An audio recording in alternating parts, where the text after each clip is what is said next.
I mix what I like, what I like, what I like, what I like, what I like.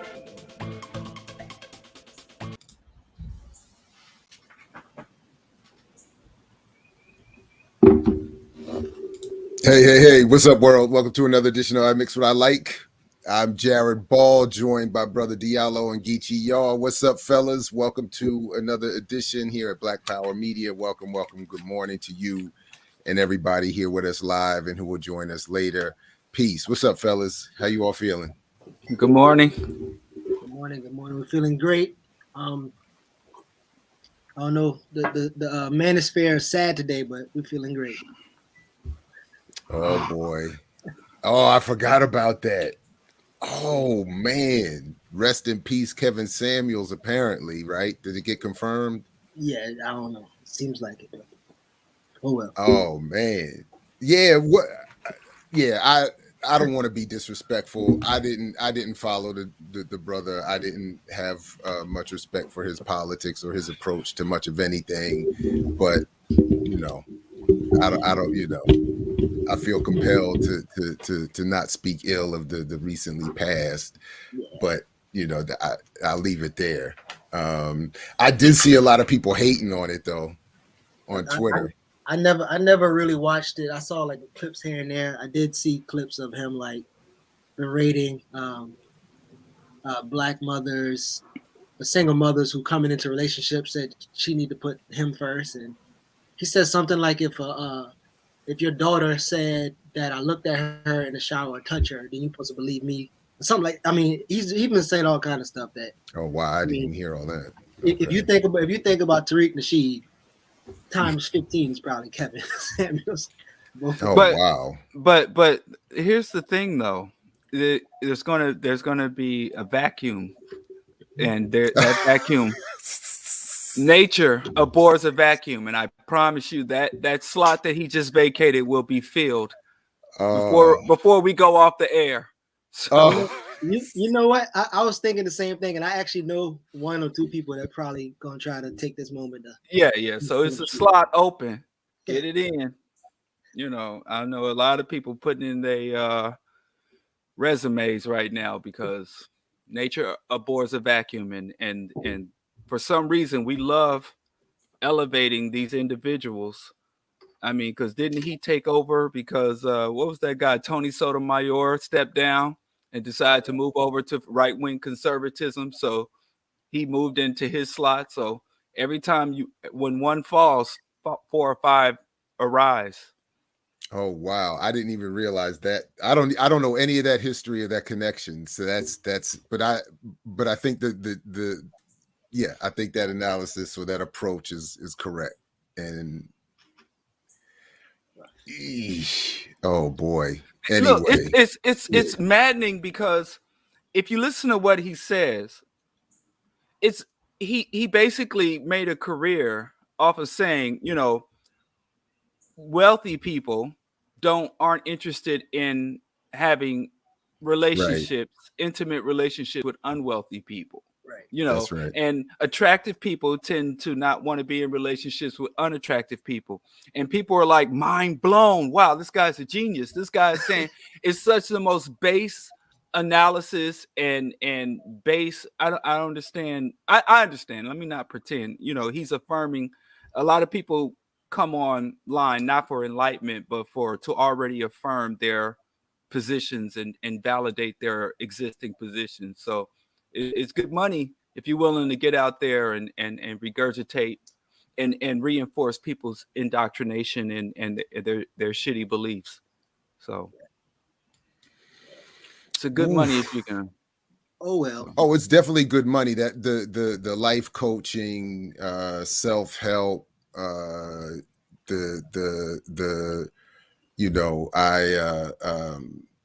the whole fresh and fit thing, that whole movement. Punching down. That's right. Yeah. Speaking of coaching. Yeah, what's up?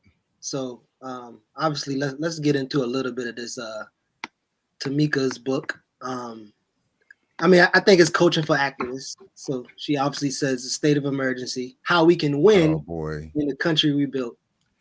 Real quick, before we do that, I just want to let everybody know we do have a couple guests coming on at 9:00. We've actually just had a guest added. So shout out to Josh and Aaliyah, the I Mix What I Like crew who have been helping in the background. So in addition to Dr. Niambi Hall-Campbell, we're also going to be joined by Ambassador Arlie Gill, the chair of the Grenada Reparations Committee. So they're both going to join us at 9:00. To get into some of all of that. And then I just want to again shout out the merchandise that I'm now rocking. I got my new t-shirts. Although I think we might need to adjust the navy blue point part. I don't know if the logo pops enough on it, but anyway. All right. So commercials and all that having taken place. I mean, I was thinking you about to say we was gonna get Shine from Belize, but okay. Because he's been vocal too, and I think they they blocked the people from coming. I don't know, but yeah. Oh wow, okay, all right, yeah. Anyway, but please, so I do have a clip whenever you want. I got a Tamika on Roland Martin clip. We need to play that, but let me give some backdrop. So, Charlemagne, unfortunately, we grew up together, and so our connection is kind of like y'all connection with Wise. It's just kind of and so why did grow up with Wise? Well, he knows Kalanji and all of that. We've never met in person. Okay, the hip hop connection thing, and so obviously Tamika is connected with him, but anytime they talk to me personally, they like want to impress upon me how much power they have and they could do what they want, interview who they want, and and I told you before, I said, well, interview Jared. He said, well, I'll interview Jared and blah, blah, blah. But then he said, I'm not going to interview Jared because he called me too arrogant. So it's just like, anyway. So you won't interview me because you're too arrogant. Yeah.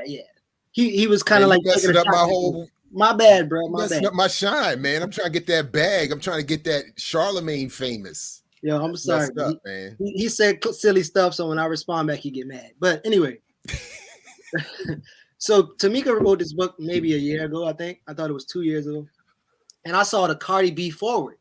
And when I saw that, I was like, there's no way that this is serious. And I never read it. And so a year later, our study group, we were reading The Revolution Will Not Be Funded, and it mentioned some things, and it made me think of her. And I said, yo, let me check and see who read this book yet. I posted. Some sisters said, I support everything she do.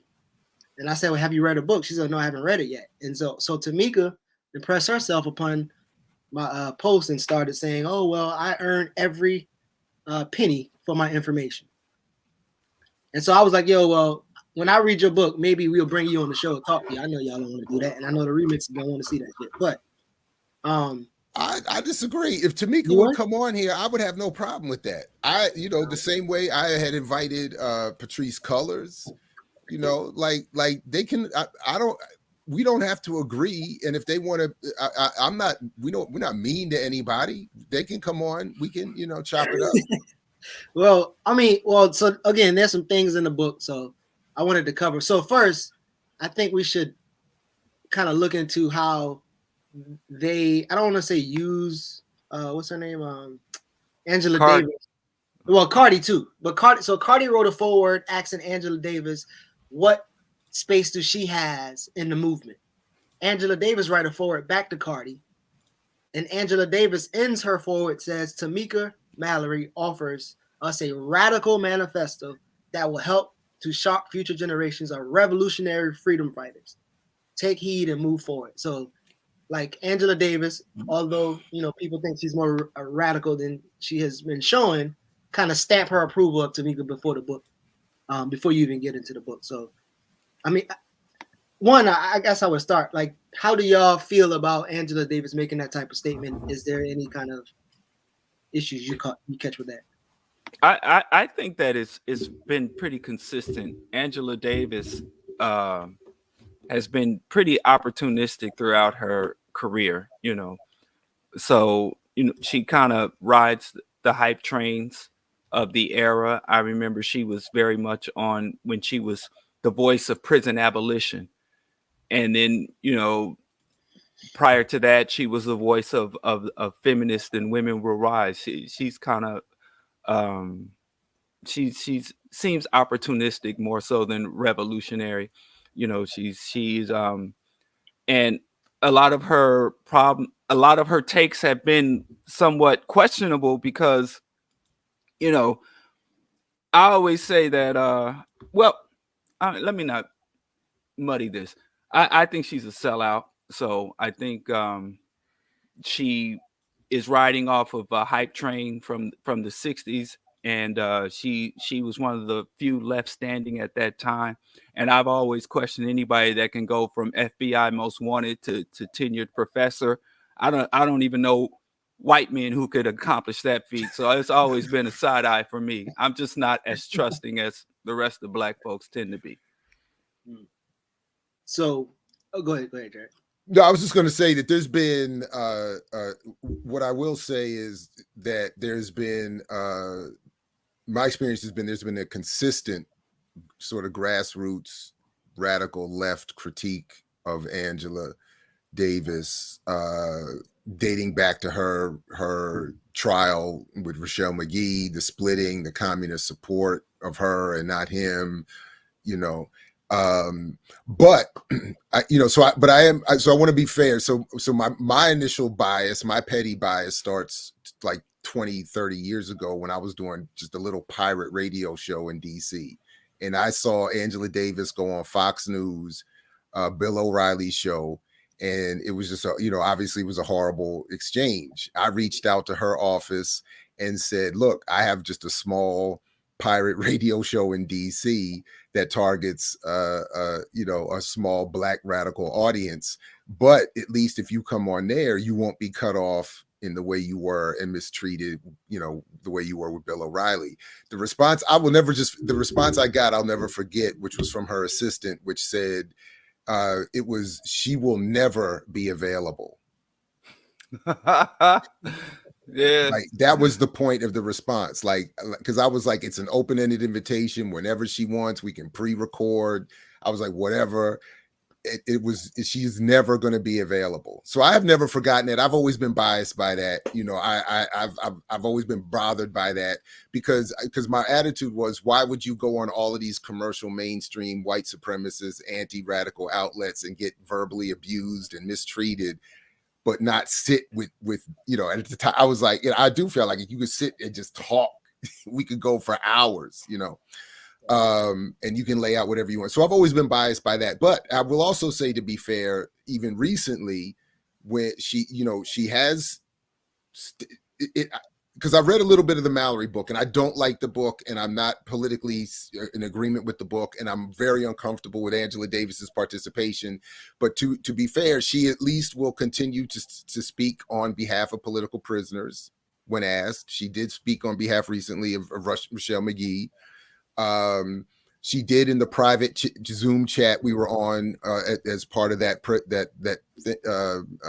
presentation or panel about McGee, because my daughter, to your point, my oldest, caught up in some of the symbolism even I can't protect her from, asked me to ask Dr. Davis to tell her I said hello, and I did. And she wrote back and said, thank you, and tell your daughter, blah, blah, blah. So she was at least nice enough to do that. Right. But I do largely agree. I'm uncomfortable with the use of the sellout phrase, although I can't really critique you for saying, I don't have a criticism. I'm just uncomfortable with it. But it's hard to, but I can't be critical of it because this is the space she occupies. The pro-Obama, the pro-Democratic Party, the what feels to me like a disappearance of radical analysis and commentary, even when she's at times speaking on defense of political prisoners. And then, of course, is the very nuanced and brilliant piece from Dr. Joy James a couple of years ago that I think better, and more appropriately situates some of the problems with her public performance. But all that said, when I read her intro here, the point you're making about the revolutionary stamp of approval for Tamika Mallory, for Cardi B, and I get it. You want to be able to say, look, we got to bring everybody in. We got to be willing to talk to everybody. No. But then there is a stamp of approval piece that I think goes beyond that. Anyway, go ahead, Diallo or Geechee. Go ahead. I'll stop there. Well, I have to say I stopped paying attention to her long ago, but this critique has stood. Almost half a century ago, Dr. Clark pointed out that the Black community raised well over $1 million for her, and that money was never accounted for where it went. Wow. Kidi Awadu broke down, her questionable connection to the Jackson brothers, George and Jonathan Jackson, and a lot of unanswered questions related to that. It's always been, and I could say things like, I could use words like controlled opposition, and things like that, but I won't go that far. That's why I'm trying to be nice and say it's sellout. She definitely didn't hold it down. And I understand not holding it down. I also understand people's evolving position. Lord knows that my views and positions have evolved over time. So, but the fact that she still tries to inherit that space as a Black radical, and she's no longer a Black radical in the vein that we understand from the militant era of the 60s, but she has that aesthetic. She has the pedigree, and she puts it on sale. She'll show up, like you said, on Fox News when they need a Black radical, or just like Farrakhan, a militant Farrakhan. I don't even call it the Nation of Islam anymore. It's the Nation of Farrakhan, where you can jump from, Scientology to Sun Young Moon and the Moonies. These people who got a name at a certain time during a certain historical epoch, and we leave them in that epoch and refuse to acknowledge their evolution or devolution from that point and see them as who they really are. That's all I encourage people to look, not just look at her aesthetic, not just look at the old images of the posters. What was those posters everybody had in their window? Sister Davis, you're welcome here. You're welcome across here, the Black, and all that stuff. People change, people evolve. And I think we need to ignore our critique and our conclusions about them need to evolve as they do. Right. I mean, I wonder if so in the forward that she wrote back to Cardi B, she pretty much talked about her reach, and it sounds like she, nicely saying that, yeah, we can tactically use you since you are inquiring. We can tactically use you to reach the message. And I wonder sometimes if, because people think she's left, do the left have to tactically use her now? But so I'll say this: she says she equates Cardi B to Nina Simone. That messed me And up. I really struggled with that. I mean, Yeah. I don't listen to Cardi B at all, so I don't know where Yeah. she might be, Yeah. sliding in some progressive or radicalism or whatever. But as it says here, your reluctance to acknowledge yourself as a powerful force for the movement reminds me of the way Nina Simone underestimated the way her art played an essential role in the fight for Black liberation. She ain't a Nina Simone. She ain't Aretha Franklin, McKeever. She ain't none of those people, from what I saw. But I will say this: if people really want her or would like her to come on, I would reach out to her and let her know. But I can tell you, just like Jared knows with Killer Mike or whatever, the private conversation ain't gonna be the same as the public conversation, and the chances are they probably not gonna come on. But I will offer that out. Well, I slightly disagree there. To me, the public conversation from Killer Mike is exactly like the private conversation in the sense that it's the same performance. What he said to me off air is exactly, in some cases, line for line, what he says on his public stage to deflect criticism from his left. So it was very performative. The only thing that would be different is that is my part of the conversation in the sense that that's what's absent from his public performance, because there's nobody. I'm not there to respond or interject. But my point is, like I said, I don't have to agree, and I think to a certain extent, up to a certain point, I'm open to talk with whoever.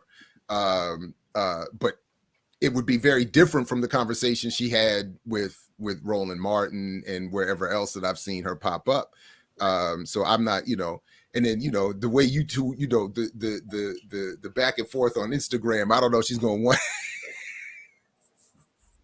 But Tamika would always be, I don't have a problem with that. Like, anyway, I don't have a problem with that. So also, I want to say this real quick. So one of the things that, again, like when her or Charlamagne advocates that, I'm not controlled by states or corporations. One of the sisters even alluded to Tamika can't be bought in her book. But when you look at Black Privilege Publishing, it's an imprint of what is it? Aria Books or something like Aria Books. And so imprints don't mean the person owned the company. It means they're trying to, which they said, they're trying to use Charlamagne to reach Charlamagne's audience. And so after them, they're owned by Simon and Schuster. Yeah, it's a Simon and Schuster. Yeah. And then they're owned by Penguin House and Paramount, CBS, Viacom, who also owns Comedy Central, where he had his other show on. And then they're owned by National Amusements, who's owned by the Redstone family. So this concept of I'm not controlled by the state or corporations is kind of like it's only believable for somebody who like the other sister on my post. Well, go ahead. To those individuals' credit, I mean, if you go all the way back to dating myself to Noam Chomsky's piece "Manufacturing Consent," where he wrote about journalists in the past would always say in public, people would say, "No one tells me what to say," and it's true, and they get to say that in all honesty. I mean, if you hook them up to a lie detector test, it wouldn't trigger on that point because they hand select the people they don't have to tell what to say. They hand select the people who agree with them or who align with them. So, when people say I'm not controlled by corporation, who cares if your values and what you advocate is consistent with what the corporations want? I'm not controlled by corporations, but I don't want what the corporate wants. I don't support the status quo. But if I'm Black and I support the status quo and I get put on a platform and I get cut a check, then they don't have to tell me what to say if I'm already saying things that are consistent about securing the bag, about neo-integrationism and aggressive or militant integrationists like Killer Mike, militant integrationism. So it's true. They're not controlled. They're aligned. They resonate with. They own the same frequency of their masters of corporations. I don't know what the appropriate lingo is, but I can accept it. I understand I understand the control part, but I think when you advocate that you're a free thinker and you like have your own thoughts, but then you literally regurgitate stuff that somebody. But if you have so internalized the value system that we've all been aggressively indoctrinated into, people do believe they're thinking their own thoughts or articulating their own positions while they're regurgitating their indoctrination. A lot of people cannot distinguish between themselves and their oppressors. A lot of people can't distinguish between their own thoughts and the indoctrination that they had to endure. So a lot of times when you're talking to, also in the miseducation of the Negro, if there is no place for the Negro, he will make a place for himself. How many times you've been in the room and the white voice, the white ideas, the white authority was there, and it wasn't a white person within 100 miles of that room. It's all black people in the room, but white people are well represented. And there's not someone in their earpiece telling them to articulate white people's interest. They are the living embodiment. I mean, white folks have worked hard to you look at Menticide, also articulates this. So they are telling the truth and they're saying, this is what I think, this is what I believe, and nobody told me to say this. Yeah, they independently think those shitty thoughts and take those shitty positions without being told. To your point about how hard they work, again, my favorite book, one of them, The Cultural Cold War, where Stoner Saunders talks about that, and one of those CIA undercover editor operators makes the statement that I'll butcher here, but more or less says it's not about paying someone and telling them exactly what to say. It's about hiring people and placing them as editors, pundits, spokespeople who you already know are ideologically predisposed to say what you want. That's the whole, that's how neocolonialism works. So it does appear as free will, et cetera, and so forth. But and that's why, I mean, so if I can though, can I play this clip real quick where she was on Roland Martin, just real quick? It's not long. We don't have to play much of it, but I think because what I like about the clip is that I think it shows some of the difficulty that those without, I think, an appropriate politically educated frame can get lost. It makes it difficult to assess and then pinpoint where to critique somebody or to deliver a criticism, because she does what a former colleague of mine and I used to argue about and have argued about in terms of Tyler Perry, and she uses the Mantan Manifesto to self-defend. But let me just play this little clip. Well, I mean, obviously the work that you're involved in is intense as well. Before you delve into it, I got to ask you this here. And this is from May of last year, by the way. All activists have to deal with. And it's one of the hardest things when you're not getting sleep, when your diet is all over the place, when you're battling illness, when people are pulling you left and right, getting phone calls from people all around the country to come here and come here. And then you have folks who are constantly attacking and sniping and questioning your integrity, your credibility, and your character. How do you deal with that? Because it's a lot. I mean, there are moments when and I've talked to other folks, folks get down and they sit there going like, damn, I'm sitting here putting all this work in, and having to deal with BS with people who look like me. Roland, I have developed thick skin because thankfully I've been around great leaders my entire life, and I watched them be attacked and be castigated and to have their character defamed in the same ways. And I think that the only thing we can do, in fact, I saw a tweet from Mark Lamont Hill the other day that basically said, keep doing the work, history will vindicate you. And for me, that's what I'm leaning on. And I think the other piece, because I call you and I call others and say, different things that I'm feeling, and we talk through what is the right way to approach addressing some of it, and most of it we are not addressing at all, because those individuals, for the most part, that spend so much time focusing on trying to critique and tear me down are people that I never see outside. I don't see them. I didn't see them in Baytown, Texas, for Pamela Turner. I never saw them in Louisville, Kentucky for Breonna Taylor. I've not seen them in New York for Eric Garner, Sean Bell, or many of the fights that I've been involved in. And I travel across the country supporting many families who asked me to be there. I've not seen them supporting Trayvon Martin, who I was just with his mother in Florida just this past weekend, where she held a conference for the Circle of Mothers. Sandra Bland's mother was there. So many mothers. The names go on. It's too many names. Cleola was there for her daughter, Hadaya Pendleton, who's a 16-year-old who was killed on in a park in Chicago, and President Obama honored her. Cheyenne Norman, this is a woman who I helped her to bury her 4-year-old child. I've been with these families for 25 years of my life, and in every single situation, I don't even think I've ever met any of these people, and so I have to keep focused. But I think the thing that I've been taught by so many of the great leaders who have been through these things before me is to focus on those people who are with you, and not to say that I don't listen to critique, because there have been times when you've called me to say, hey, I don't think the way in which you all are approaching certain things is the right way to go. Let's look at the strategy. That's my favorite but the part. way that it's done is in love.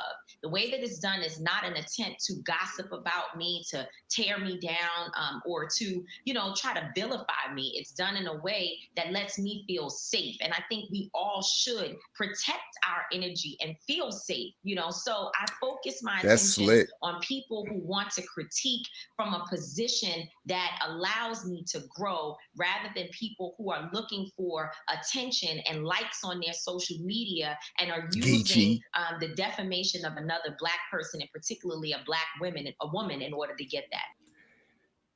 So if I was going to add to what we defined as the Mantan Manifesto, taken from Spike Lee's Bamboozled film, which was basically, I forgot the whole thing, but it's hire Black people, wear dashikis, invite the sort of the acceptable Black criticism from the Sharpton types, who's literally pictured in that film, playing himself.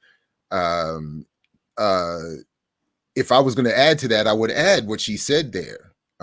Those of us who are actually there, as opposed to those who aren't, protecting us and making us feel safe, and only criticizing us from a place of love, and and just co-opting that kind of language of, again, protecting Black women, of appropriate criticism. So then anybody that does criticize you is inappropriate, anti-woman, anti-Black woman, anti their safety. And it's the same thing, by the way, that Mark Lamont Hill did in his interview with Patrisse Cullors. It's the same last year too, I think. It's that same kind of approach. The leftward criticism, particularly from within the Black community, is dismissed as anti-woman, again, all this other kind of thing. So anyway, it's pretty slick. Plus she's everywhere. They're everywhere. I call that atrocity hopping, and she gonna tell, working class and poor Black people, you're not taking charter jets to all these places, to chase these cameras, and this atrocity hopping, thing that happens has created literally an elite oppressed. She was named the Trayvon Martin's family, and who, you're a victim of a racist tragedy, and then you're on stage with Jay-Z and Beyonce. You're on some special committee set up by Hillary Clinton, Mothers of the Movement.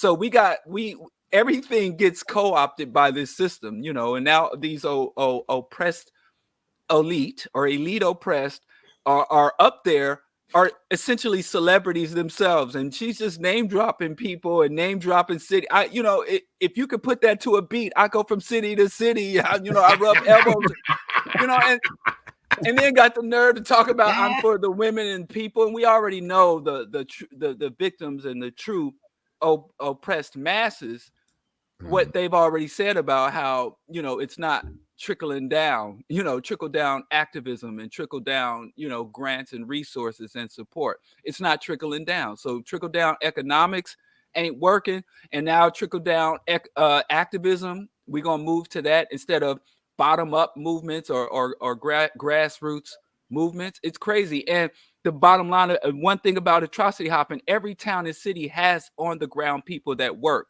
When there is no news coverage, when there are no helicopters hovering here in Chicago right now, we got people on the ground that work day to day.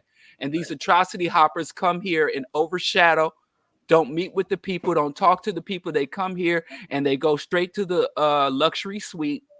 They go straight to the whatever AME church, big ass leeching parasitic AME church with the big parasitic AME or some other. Yeah. Depending on what region you're in.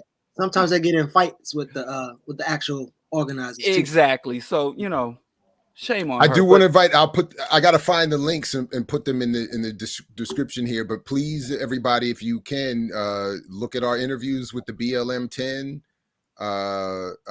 We've done a couple of interviews with around the sisters doing work that Tamika has apparently attempted to attach herself and take credit for. So we've invited, we've heard from the people who have a specific criticism that is not really addressed in that kind of response. It's that they with a lot of the they and the them and no specific reference to where the critiques that she's describing are coming from. It's a very straw defense. But anyway. But we've been here before. Remember NAACP, you had the national celebrity NAACP Negroes, as the big six, as Malcolm X called it, the handkerchief head Negroes. And you had some real organizers on the ground facing real threats on a daily basis that we didn't know the names of back then, and many of their names we don't know now. While you had these big shiny Negroes sitting across the table from everything from international diplomats to senators and even the president. We've been here before. But that's the thing though. So one of those Negroes that you're talking about is the person who groomed her, Al Sharpton, right? And so this is somebody she's bragging about in the book. Al Sharpton is, she cracked her organizing teeth with Al Sharpton. She also threw John Henry Clark and Dr. Ben up in there. That's what she learned from real historians. Hold on. She said she mentions Dr. Clark in there? Yes. I saw that, yeah. She said she learned from real historians. She said, so I believe that in the book she has the eye disease. She's I, and I. But I want to get into a couple words because it's so much shit in there. There's so much shit in there, man, that I'm telling you, I call it political satire. But there's this thing that she said, we can't go forward and unite with our oppressors until our oppressors repent and repair what centuries of institution, imprisonment, murder, and hatred have wrought. Let's see how the next 4 years under this administration tackles that. Until they do, this remains a state of emergency. So what are we going to do about it? So she literally wants to unite with the oppressors, right? So again, if you were calling this radical and revolutionary, and she's telling you like, I want to actually unite with my victimizers. Wait, you didn't set that up right though. What she does is worse. Yeah. Look at how she brings Dr. Clark into the discussion here. You have to understand that the National Action Network, all right, that's Al Sharpton was an Nan. organization that followed a very traditional model. The leaders within and around Nan were not just any old neighborhood Joes holding signs. They were historians, and many of them were Dr. King's school of activism. They were raised in the civil rights movement. The organization was filled with pivotal figures. I learned from legends how to activate and make a social impact. If you were in Harlem in the late 1990s and early 2000s, you would meet some of the most influential Black thought leaders. Dr. John Henrik Clark, Dr. Yosef Ben Yochanan, Sharshi McIntyre, Camille Yarborough. That's an unfair, even if you want to agree with Tamika in her general approach politically, that is a gross misrepresentation. They are not the school of Dr. King's civil rights. Al Sharpton is exactly the wing of that Dr. King was trying to eradicate in his own lifetime. Right. Dr. Clark called Sharpton, at best said Sharpton was of value because he was the ambulance chasing alarm raiser. Big mouth, yeah. Not the analysis giver, not the work doer. And he called him a Baptist hustler too. So he acknowledged how much he was a Baptist hustler. So yeah. And not to mention Nan has a lot of issues with, mistreating women and doing some other stuff. So it's kind of weird to me that this is who she is. And I guess I'll be the bad guy. Say hello to the bad guy. And you talk about National Action Network. I moved to New York City in 1992. And one of the first places I went, because, growing up in the Midwest in Missouri, I thought that New York was a haven for revolution. Like the first time I saw a Black person eat pork in New York, my mind was blown because I thought New York was this haven for Black consciousness and revolutionary thought. And I had a friend in one of my college buddies sit across from me and eat a piece of pepperoni. I'm like, whoa, that has pork in it. And he's like, yeah. And so anyway, I went to the National Action Network headquarters, and it was literally like a grimy storefront church, just upstairs from a bodega. At the same time, Al Sharpton had one of his mistresses living in Trump Tower, in a luxury penthouse in Trump Tower. Al Sharpton had his mistress in there when it was in the tabloids at the time. It was kind of inescapable. It was in the tabloids at the time. So, let's keep it a buck. She was trained by Al Sharpton, and he was a thorough mentor for her, and she is following in his vein. And only one thing I could say about this whole thing is, with this leader for life syndrome that we have plaguing us across the Pan-African community and the Black community in general, at least he's one of the few leaders for life that is trying to train up his replacement, as opposed to leaving a vacuum like Kevin Samuels did. So there won't be a scramble. At least shout out to him for handpicking some replacements. Shout out to Roy Ennis for pushing him off the stage back in the day. That was pretty funny. Oh, you talking about the dude who named his son Nigger? Yeah. What? Yeah, he named his son Nigger Ennis. But he changed the spelling a little bit. I think he took out one of the G's. Them two was beefing back in the day. So no. Hey, also, then I was rooting for Sharpton in that conflict. Hey, I was hoping Sharpton would bounce, because Sharpton bounced up from that chair and was about to get busy, and security was on him. So that was a sneak attack. Well, they did promise to have a boxing match, but I don't know if that ever took off. But yeah. So another thing that Tamika, and Sharpton's vegan now, right? I don't know. Maybe. I don't if know. he is, I take back everything I said about him. Go Sharpton. Hey, so there's an approach to throw in this anti-intellectual stance, right? She says, I'm not a poli-sci student who set out with big dreams to change the world. I'm from the bottom. Front lines was my classroom. And experience was put it to a beat.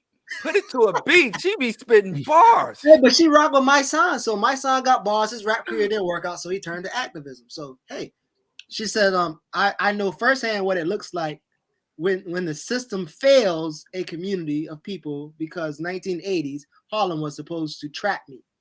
I was set up to be a statistic, but I persevered. I used my street savvy mixed with education. Watch this. I received from private schools,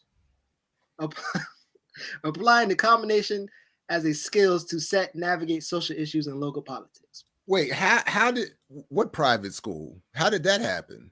Listen, her mom and them had a little bit of cake. Her mom and dad had cake. They was rocking. They actually, I don't want to know. She said they started or was one of the first members of NAN.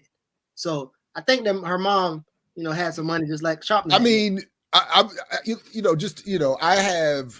grew up with very little and got to 2 Quaker private schools on some sort of scholarship / loan situation. So it is possible. I was curious about, she didn't go into detail in the private school. The jump from the bottom to the private school.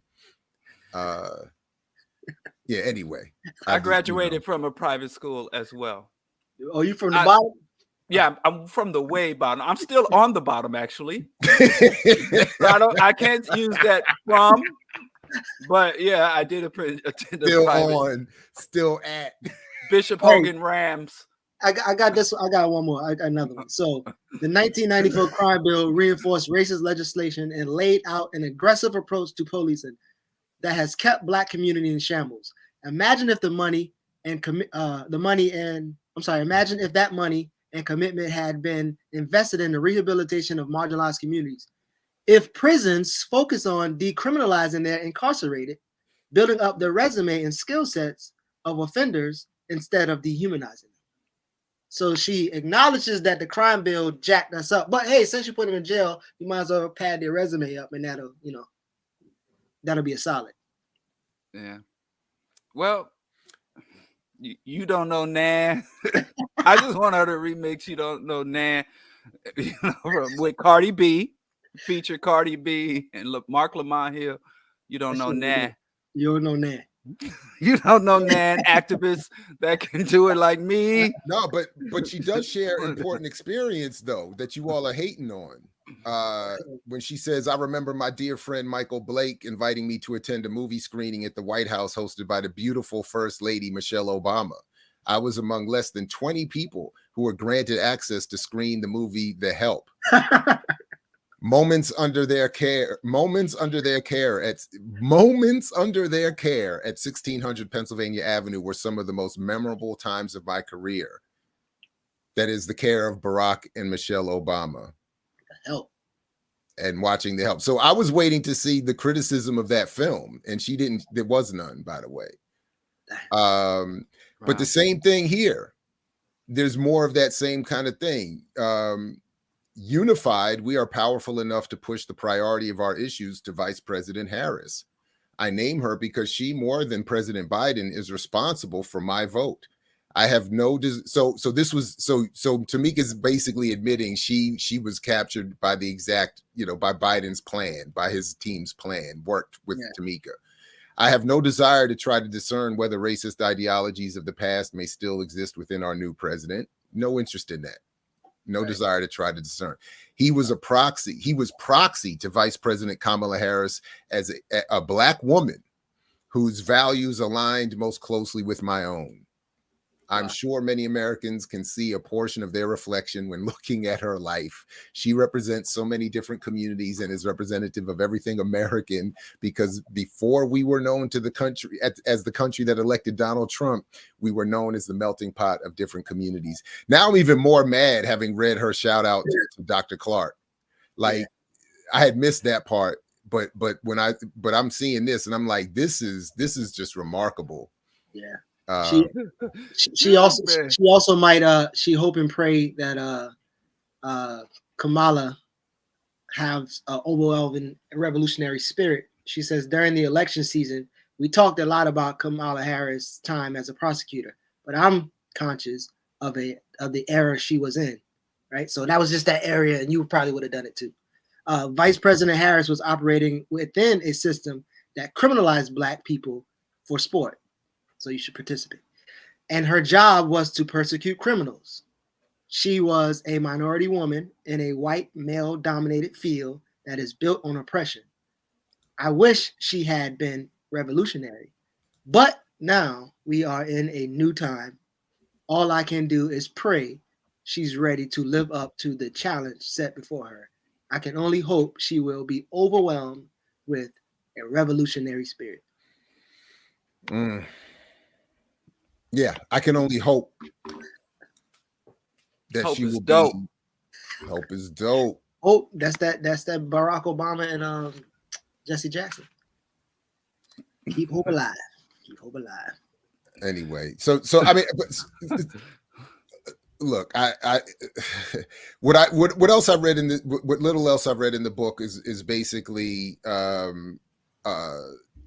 it's pro-Democratic Party. It's why we have to keep voting for these people. It will be worse if we don't. And then there's some sprinkling in of things that we would want to see, like where she talks about, we should cancel student debt and stuff like that. And that's all well and good.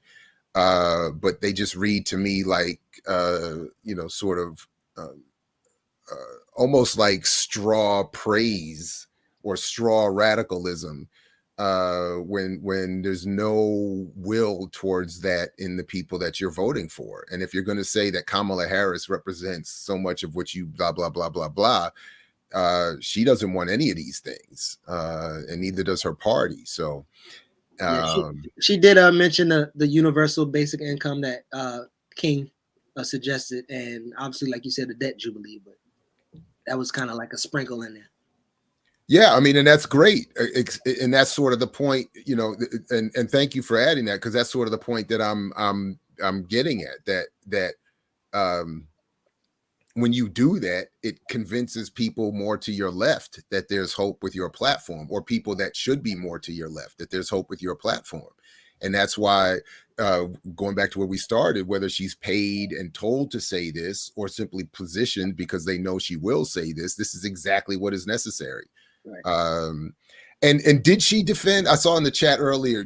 Did she at some point? Was she an advocate for Bernie Sanders at one point? Did she go that far?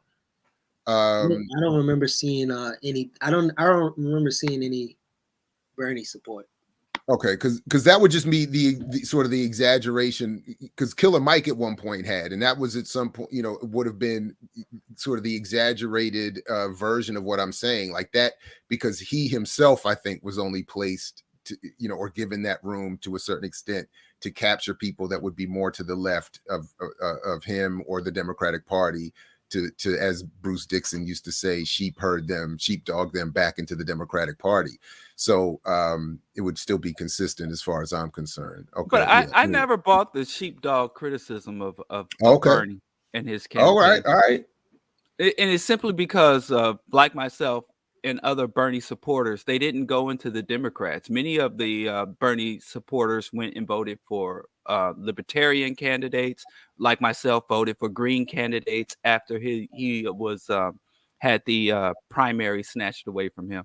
So it obviously didn't work. Look at Hillary Clinton; she didn't get a wellspring of support from Bernie supporters, and she lost. She won actually, but I'm not going to get in that. But she didn't take the White House. And then in his second attempt against Biden, the same thing happened, so I don't buy it. And he has too long of a track record of his political ideology and his political advocacy. Not that I think he's by no means revolutionary or a true socialist, but it just didn't seem, it seems like. But the way I understood, sorry, my bad, go ahead, my bad. No. I mean, if there really was a con, it's a con that dates back 50 more years.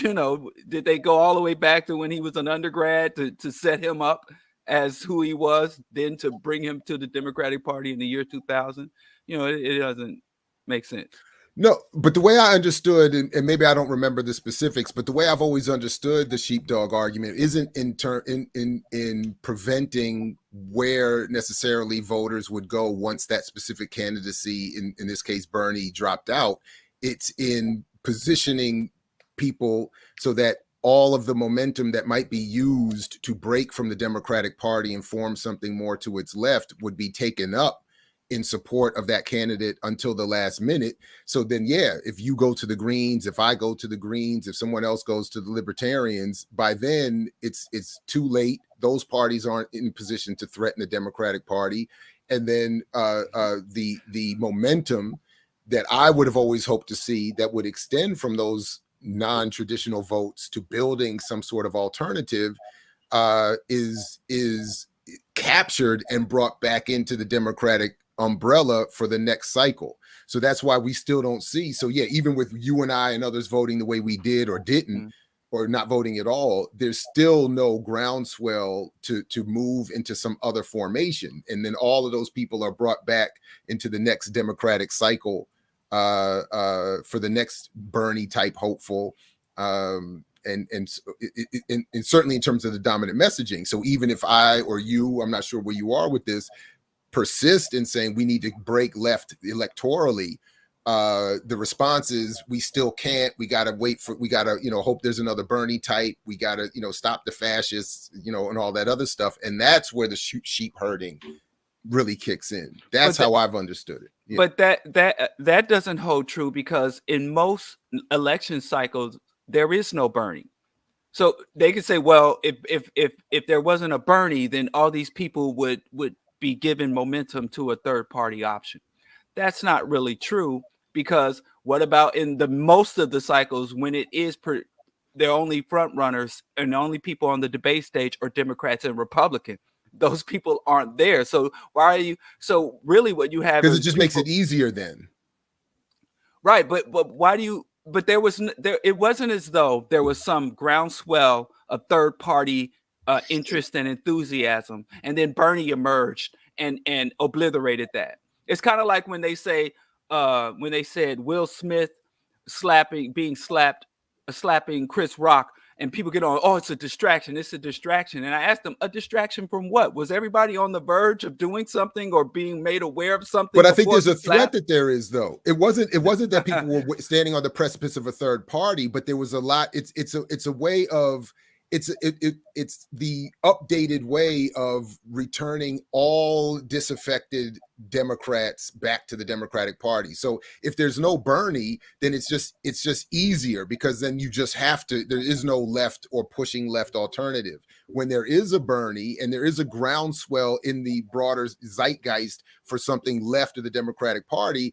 you can just push him, you could elevate him slightly, and he'll suck all that up more easily. And then you end up back in the same place. He wasn't elevated slightly. If you look prior to Bernie's emergence into the national consciousness and on the national political stage, he was doing brunch with Bernie. He was talking directly to his constituents. He was talking directly to people when he was a obscure politician that had nowhere the profile that he had back then.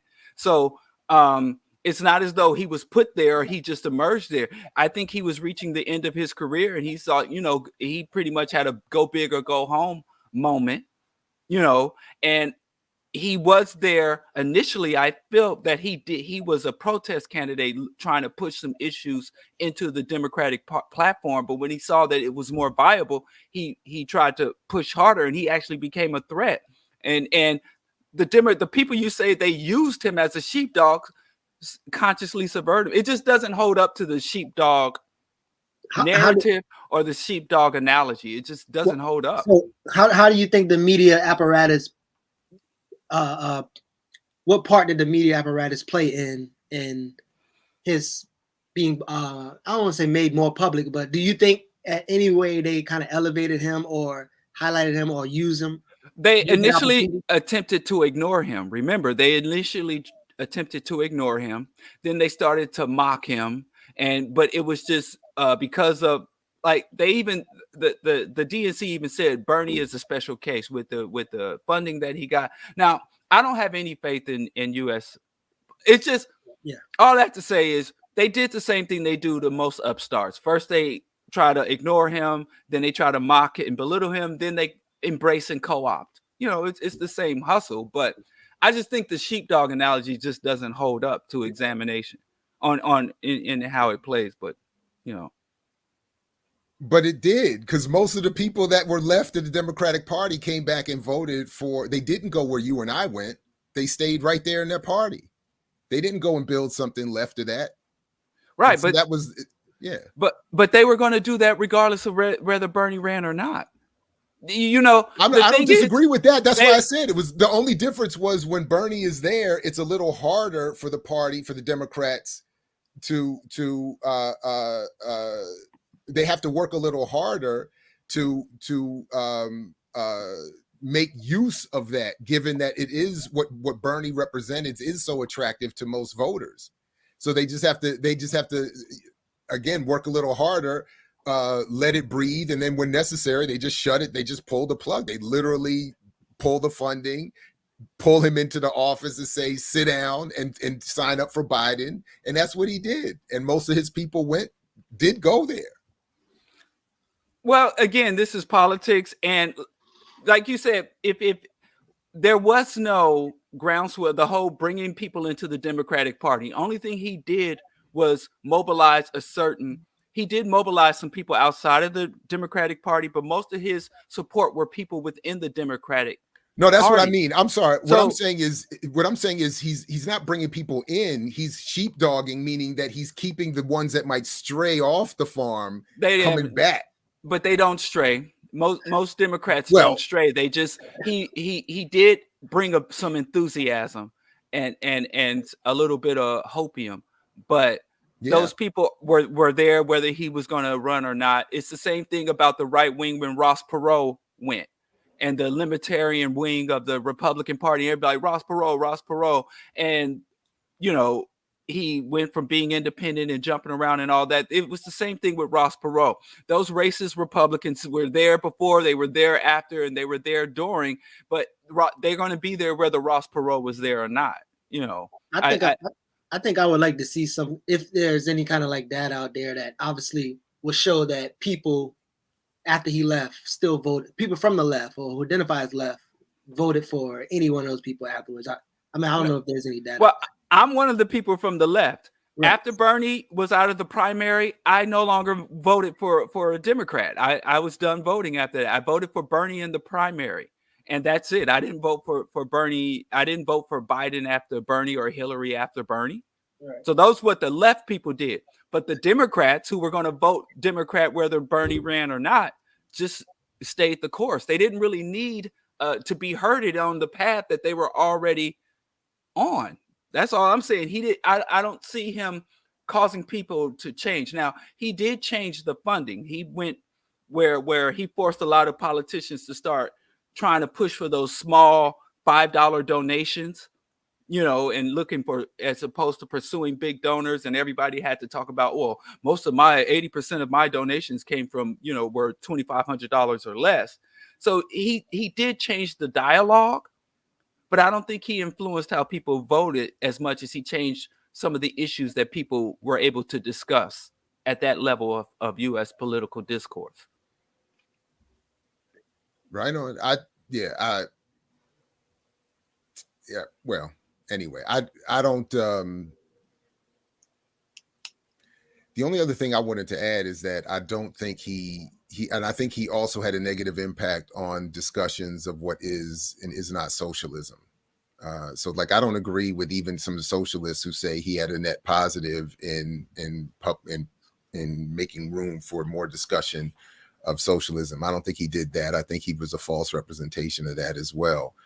But I don't know. I would like to see, I don't have the data in front of me, but I mean, the fact, I mean, I know Hillary didn't beat Trump, but I don't think that was because of, I don't think that's because Bernie supporters left in large enough numbers as much as it was just people in general were not going to support her regardless. Right. So they said the same thing about Ralph Nader when Al Gore lost to George Bush. Right. And he didn't have anything to do with that.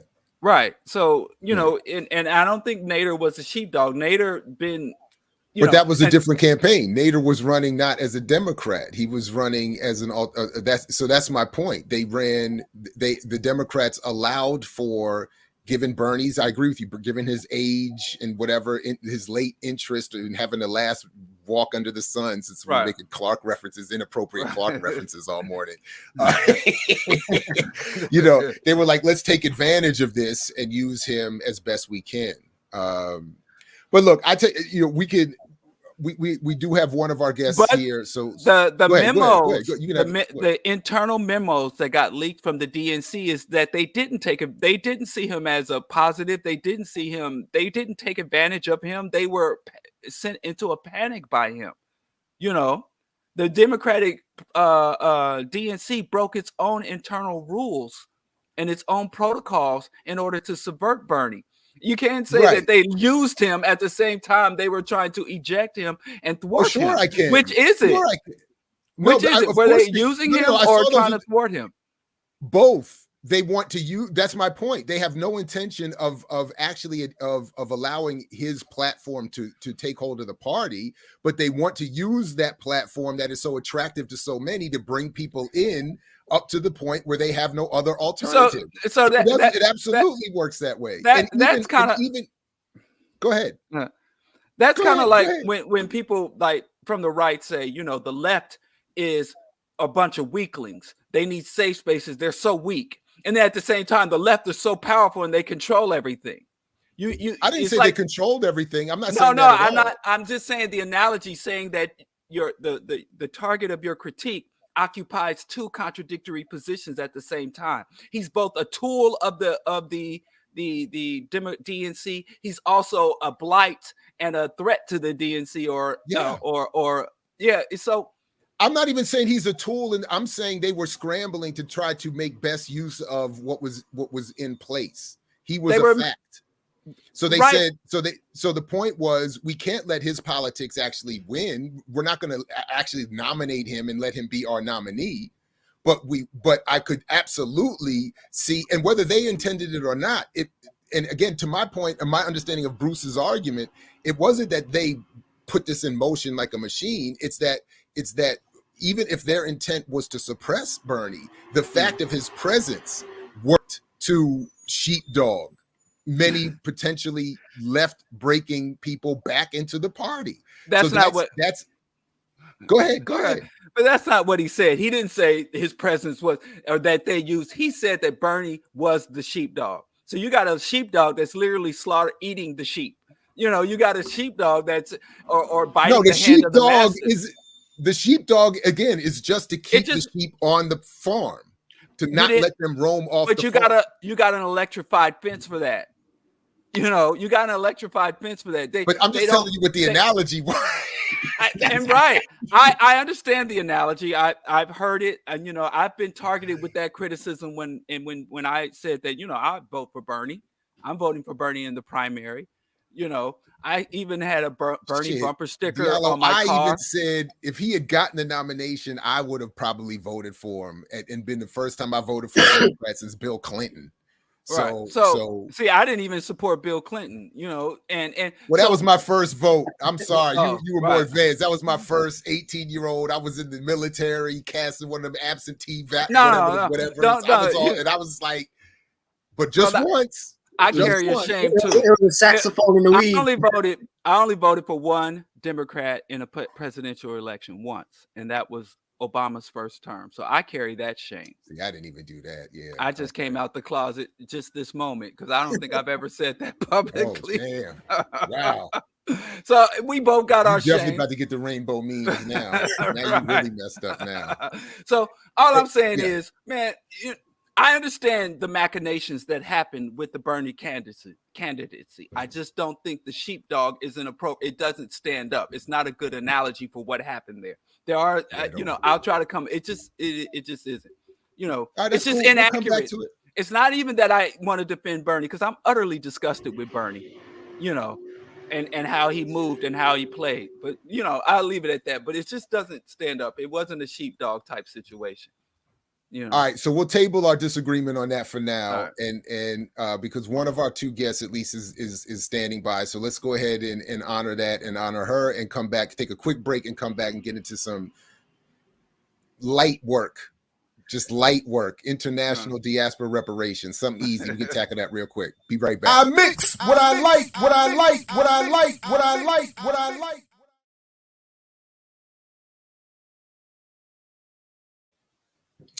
So as promised, to help us have a discussion about the international diaspora relationship or struggle for reparations, we have coming to us Dr. Niambi Hall-Campbell, who is part of the Afrocentric community of psychologists coming out of the Bahamas. Among many other things, she is an experienced assistant professor with a demonstrated history of working in higher education. She's skilled in nonprofit organizations, group facilitation, lecturing, diversity training, and lesson planning.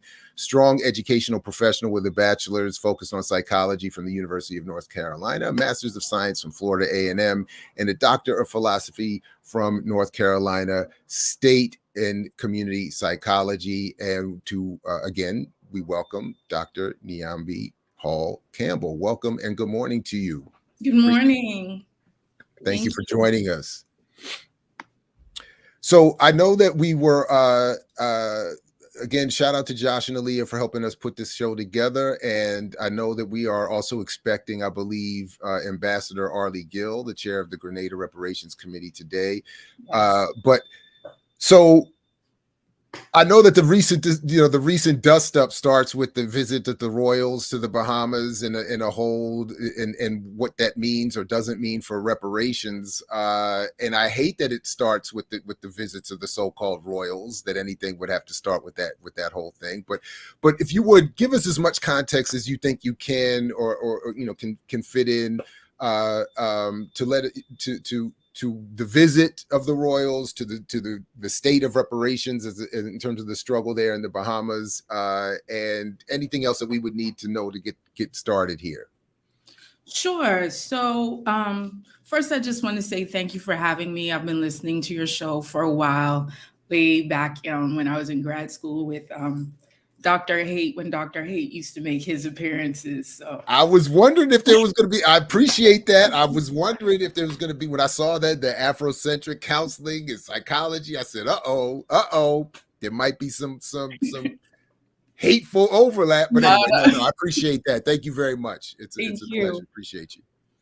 So the visit, which really, I guess you could say caused a lot of traction in regards to reparations in the movement, was with William and Kate. They first stopped in Belize, then they went to Jamaica, and then they ended here in the Bahamas.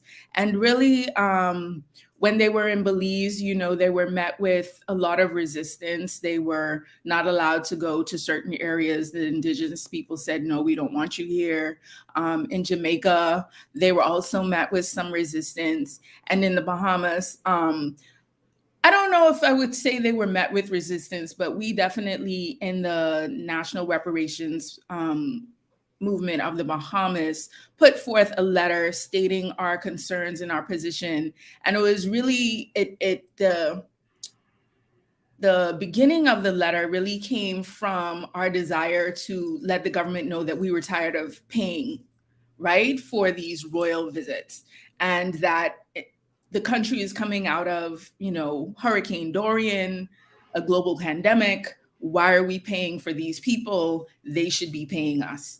And so that was break that down real quick. How does that even work? What do you mean paying? The people of the Bahamas are paying for the royals to come visit?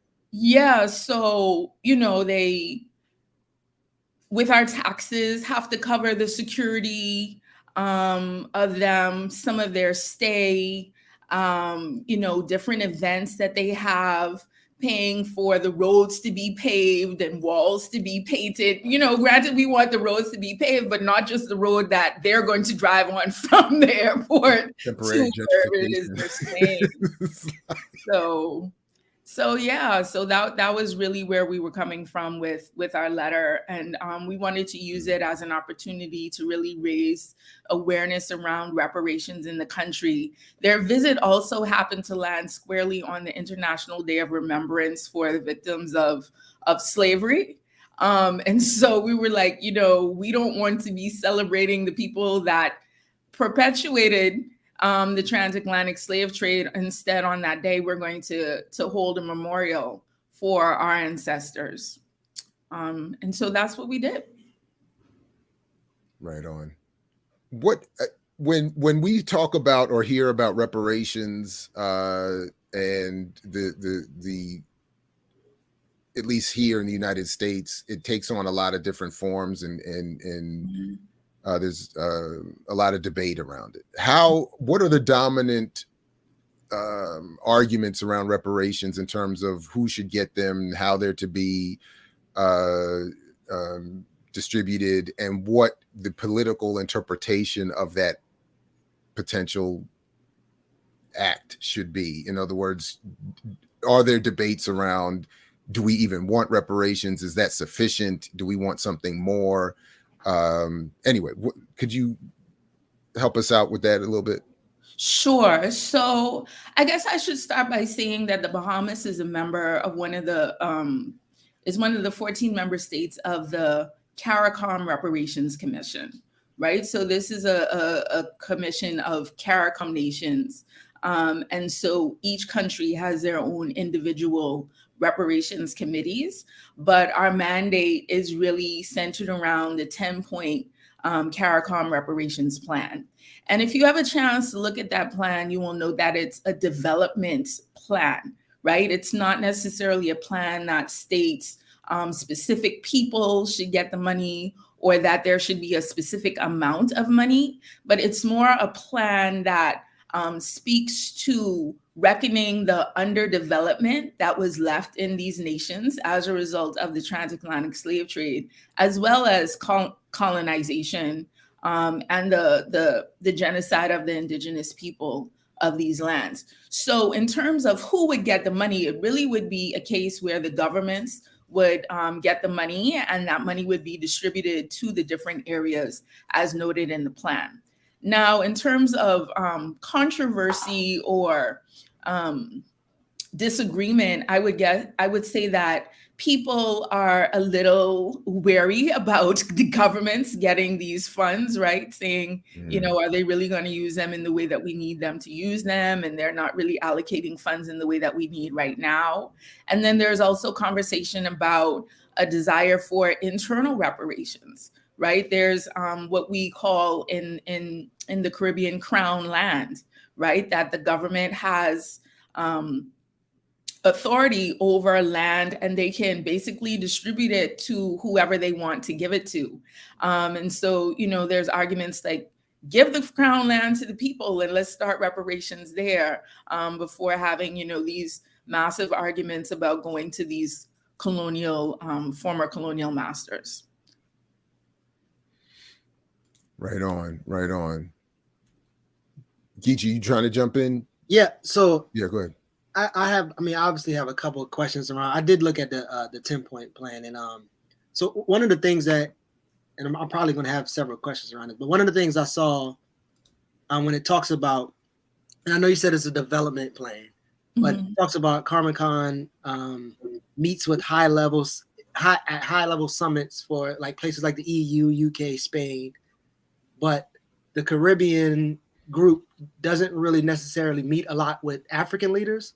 So if that's the case and the relationship is more with the Europeans, the number 2 of the 10-point plan, repatriation, like how do you see that kind of looking, and who's facilitating this repatriation of the Africans there? So that's actually something that we are currently working on right now. We are in conversations with a lot of African countries, and there is a summit that is occurring in the United States with African kings and queens, and I don't want to try and guess what the name of that summit is because I will get it wrong. But we are definitely in conversation with leaders in different African countries. One of our vice chairs actually was just in South Africa last month, right before the heavy rains that ruined Durban. He was there having conversations with persons there around building those connections, right? Because we understand, at least in the Bahamas, sometimes when we have the reparations conversation, it can revert back to, well, they sold us, they were the ones that put us here, so why y'all don't go get reparations from them? And so, we understand that there's some flaws in that argument, but we do want to be able to have those conversations so we can hash those types of issues out. Nah, that's important. Ironically, so I'm from Charleston, and Gullah people in Charleston sound just like they from Bahamas, and Yes. actually, Bahamas has a layout where Market and Meeting Street connect just like it does in Charleston. But that's the same argument. Like, them boys saw us over there, so tell them boy to pay y'all. So yeah. Yes. Yeah, and that's one of the things that's so interesting, right? When we see some of like this conflict between who should get reparations and whatnot, that the Bahamas, as you said, the Bahamas, really a lot of the enslaved people here came directly from the loyalists that were in North Carolina and South Carolina. So the names of our streets are named after streets in South Carolina. When I was in school, the first place that I went to was Charleston, South Carolina, on the school trip. And I was like, these are my people. Like, I know these people, the food, the way that everybody spoke. So, when we talk about reparations, the division in who we are is really kind of hard to distinguish because there are so many connections that we don't even really explore fully. I did see so the plan, as I look at the 10-point plan, seems to other than, if I'm not mistaken, other than the debt cancellation point, reads to me a lot like the HR 40 bill here, which is more or less a vague call for a study for reparations and what form. There aren't many specific material political claims or calls other than that piece about debt cancellation, which I think is tremendous. Am I misreading that, or in other words, am I misreading any of that? Because or is there something more fully developed already, or that is not included, or that I'm just misreading in a quick overview of the 10-point plan? Well, go ahead. Yeah. There have been some amendments to the 10-point plan that have not made the website. So it's a plan that we're continually adding meat to, adding details to, but that really is the foundation of the reparations movement in the region. And we, you will see the connections because that plan has been used with a lot of persons in the reparations movement in the United States, in COBRA, as sort of a model that they've used to kind of rejump their reparations conversation as well. So there are a lot of layovers. So I have another question. So again, with this connection between Bahamas and Gullah people, and so there's a quote that Amilcar Cabral talked about and said, to see culture as a reflection of a historical reality, which is determined by the development of productive forces. It is distinguished with the culture of the masses from that of the African petty bourgeois. Indeed, it is evident that the Rasta culture is not that of the Jamaican elite. 500 years of European domination have not significantly changed that culture of the African masses. So I would replace even Rasta with Gullah people in terms of the elite. And so my question is, how do the Rastafarian movement in the Bahamas connect with the Karmakan? Like, are some of those people a part of it? And mainly because a lot of the Rastafarian movement language is around resistance against imperialism, capitalism, and these things. So do those type of organizations and people fit within the trajectory and the plans of what Karmakan is doing? Yeah, so CARICOM has a connection with the larger Rastafarian movement within the Caribbean, so that we are working with different NGOs to advance our plan, right? So one of the things that's kind of, I could say, no, I don't want to say problematic, but it is a challenge for the reparations movement, is that our committees are government committees, right? So people are appointed to them, at least as they were originally stated, people were appointed to them by specific members of the government, right? And so we are funded by our ministries of foreign affairs, right? And so when you have that, tie to the government, there are some things that you can't really do, right? Because you're not independent. But that said, the committees do have connections with different organizations, with different movements, in order to build and in order for us to be able to do things that we can't necessarily do as a government agency. We're like, okay, we can't do this, but y'all, work it out. So we definitely have relationships with the Rastafarian movement here in the country. Members of the committee are Rastafarian. And so we also always want to acknowledge that this, reparations conversation is something that we really have to give credit and honor to our Rastafarian brothers for really initiating that and making that a part of their mandate, for at least the past 50 years. Right. So I don't know if Diallo got a question, but before he go, please tell me you got a cousin that work at the Cove Atlantis Paradise where the Royals supposed to stay. You ain't got no cousin there? I do have cousins working everywhere. But listen, why your cousins let them people serve crack baby drinks? I heard, now this is reported, I don't know if it's true, but supposedly, what a lady named, the wife, one of her favorite drinks is this crack baby drink, a mixed drink. And then supposedly the hotel had those drinks for them. So one of your cousins should have spit any drink. Oh man, I don't know. I never heard of a crack baby drink. I've never heard. But see, and that's one of the things too, right? That, when they came, people liked them. They were personable. They engaged. They ate the conch piston. They sailed on the sailboats. They talked to the people that were the survivors of Hurricane Dorian.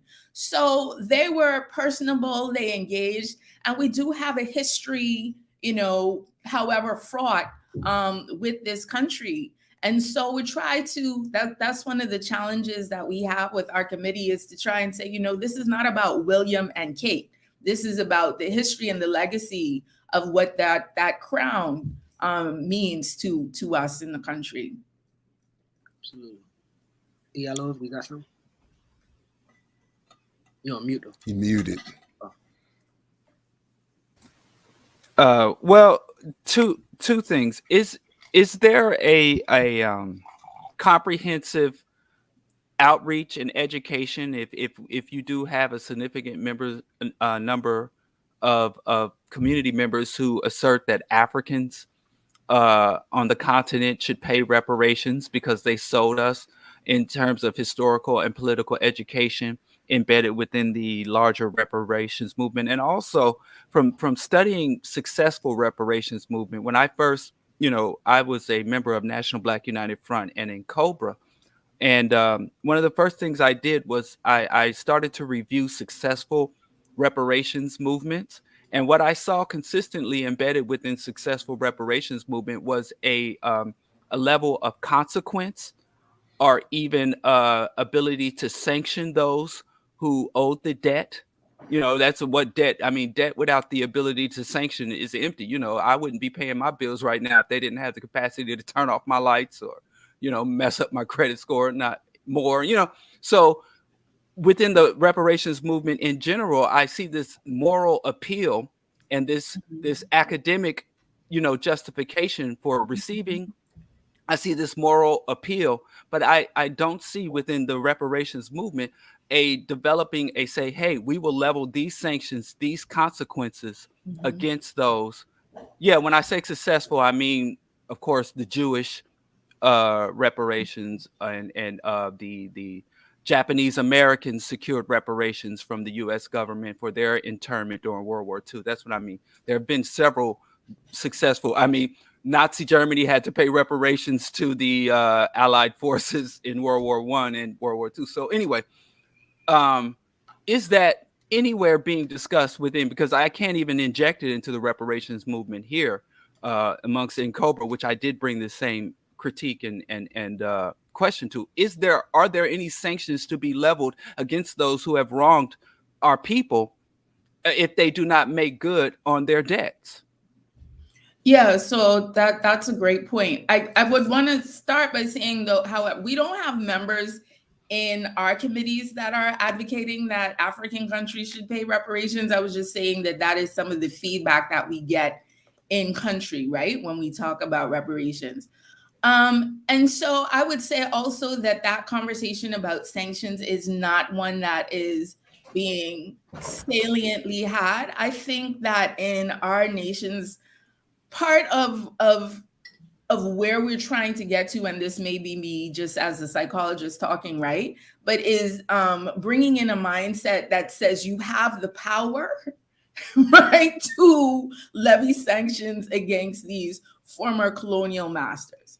And I don't think that we're there yet. I don't think that an understanding that we have a power individually, regionally, has really, really come to play. I think that if you look at places like Barbados, right, and Prime Minister Mia Mottley, that she, in some of her conversations and in some of her talking, I would say that she is probably one of the people that is most vocal or closest to that kind of conversation.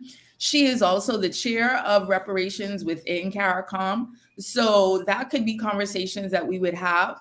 I think those conversations are being had mostly in regards to climate change, however, right? Because these hurricanes are coming fast and furiously, and the Caribbean is one of the most vulnerable places in regards to climate change.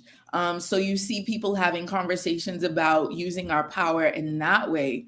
But in regards to reparations, that's really not a conversation that I would say is happening, but definitely needs to be. Right, because then we're just left making a moral appeal to a population that has demonstrated no capacity for morality. Mm. And I think that's something that internally we who support reparations need to really discuss and deal with. Mm. So we was talking about Tamika Mallory earlier, and she got a connection to Diddy, and then Shine is in Belize, and he has a connection to Diddy. So we was kind of hoping you brought Shine with you, but you didn't bring some.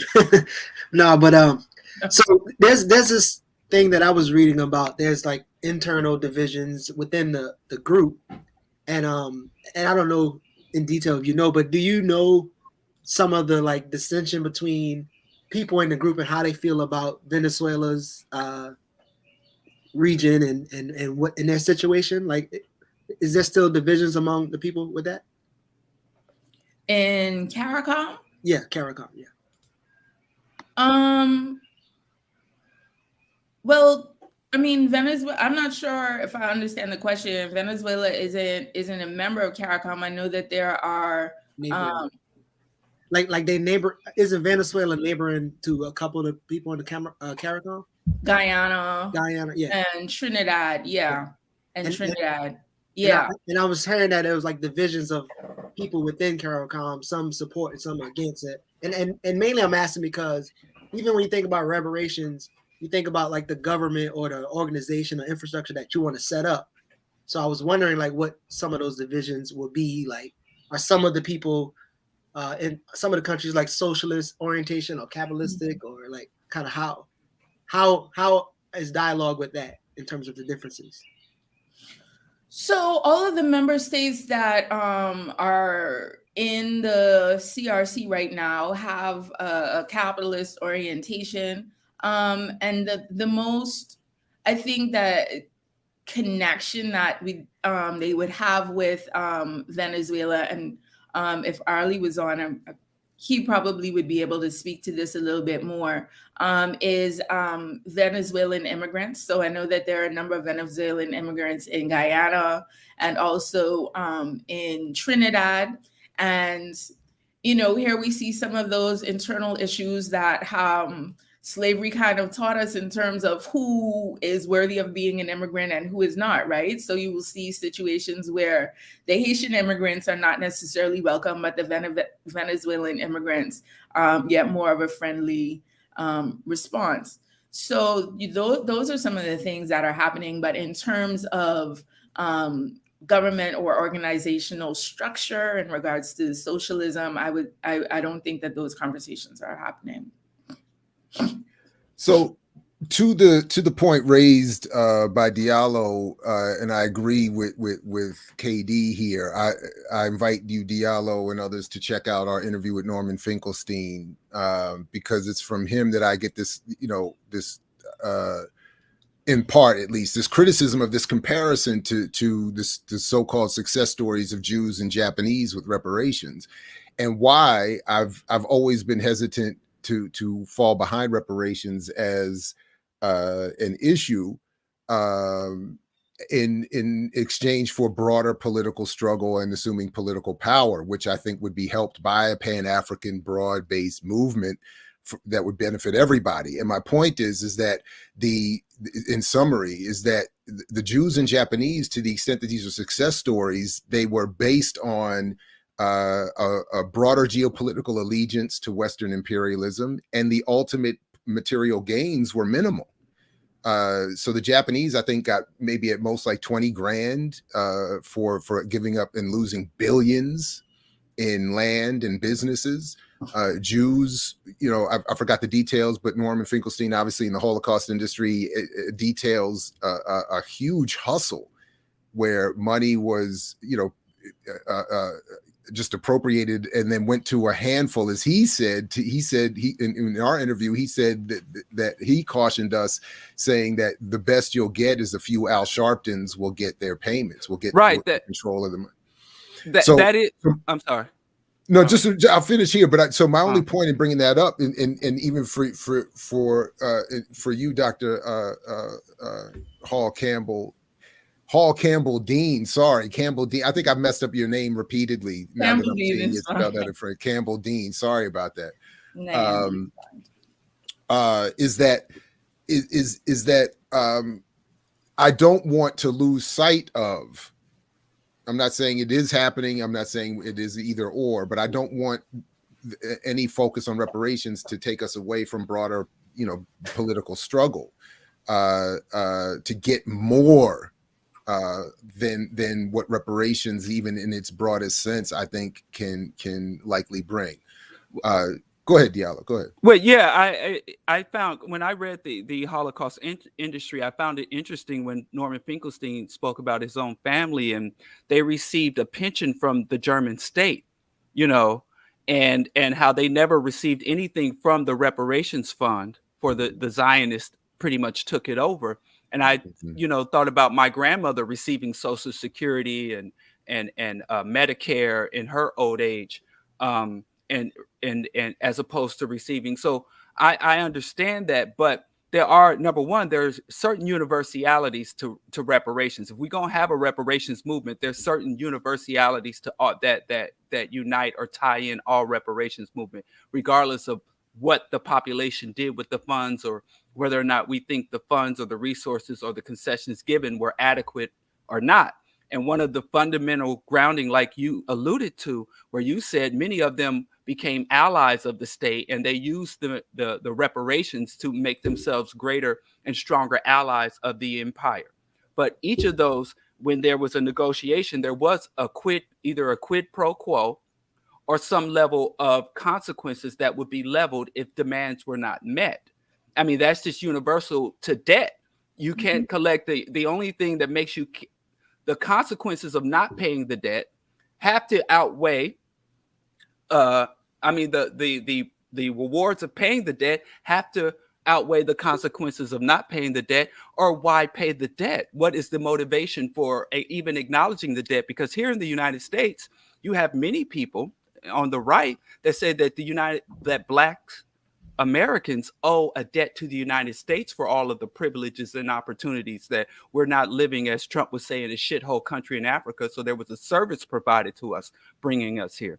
So when you're up against that level of pushback, and all you have is academic justification and a moral appeal, there's a lot of energy being put behind that, a lot of faith and hope, and a lot of Black people who have these grand ideas about it, whether it plays out like the Jewish, how it plays out regardless.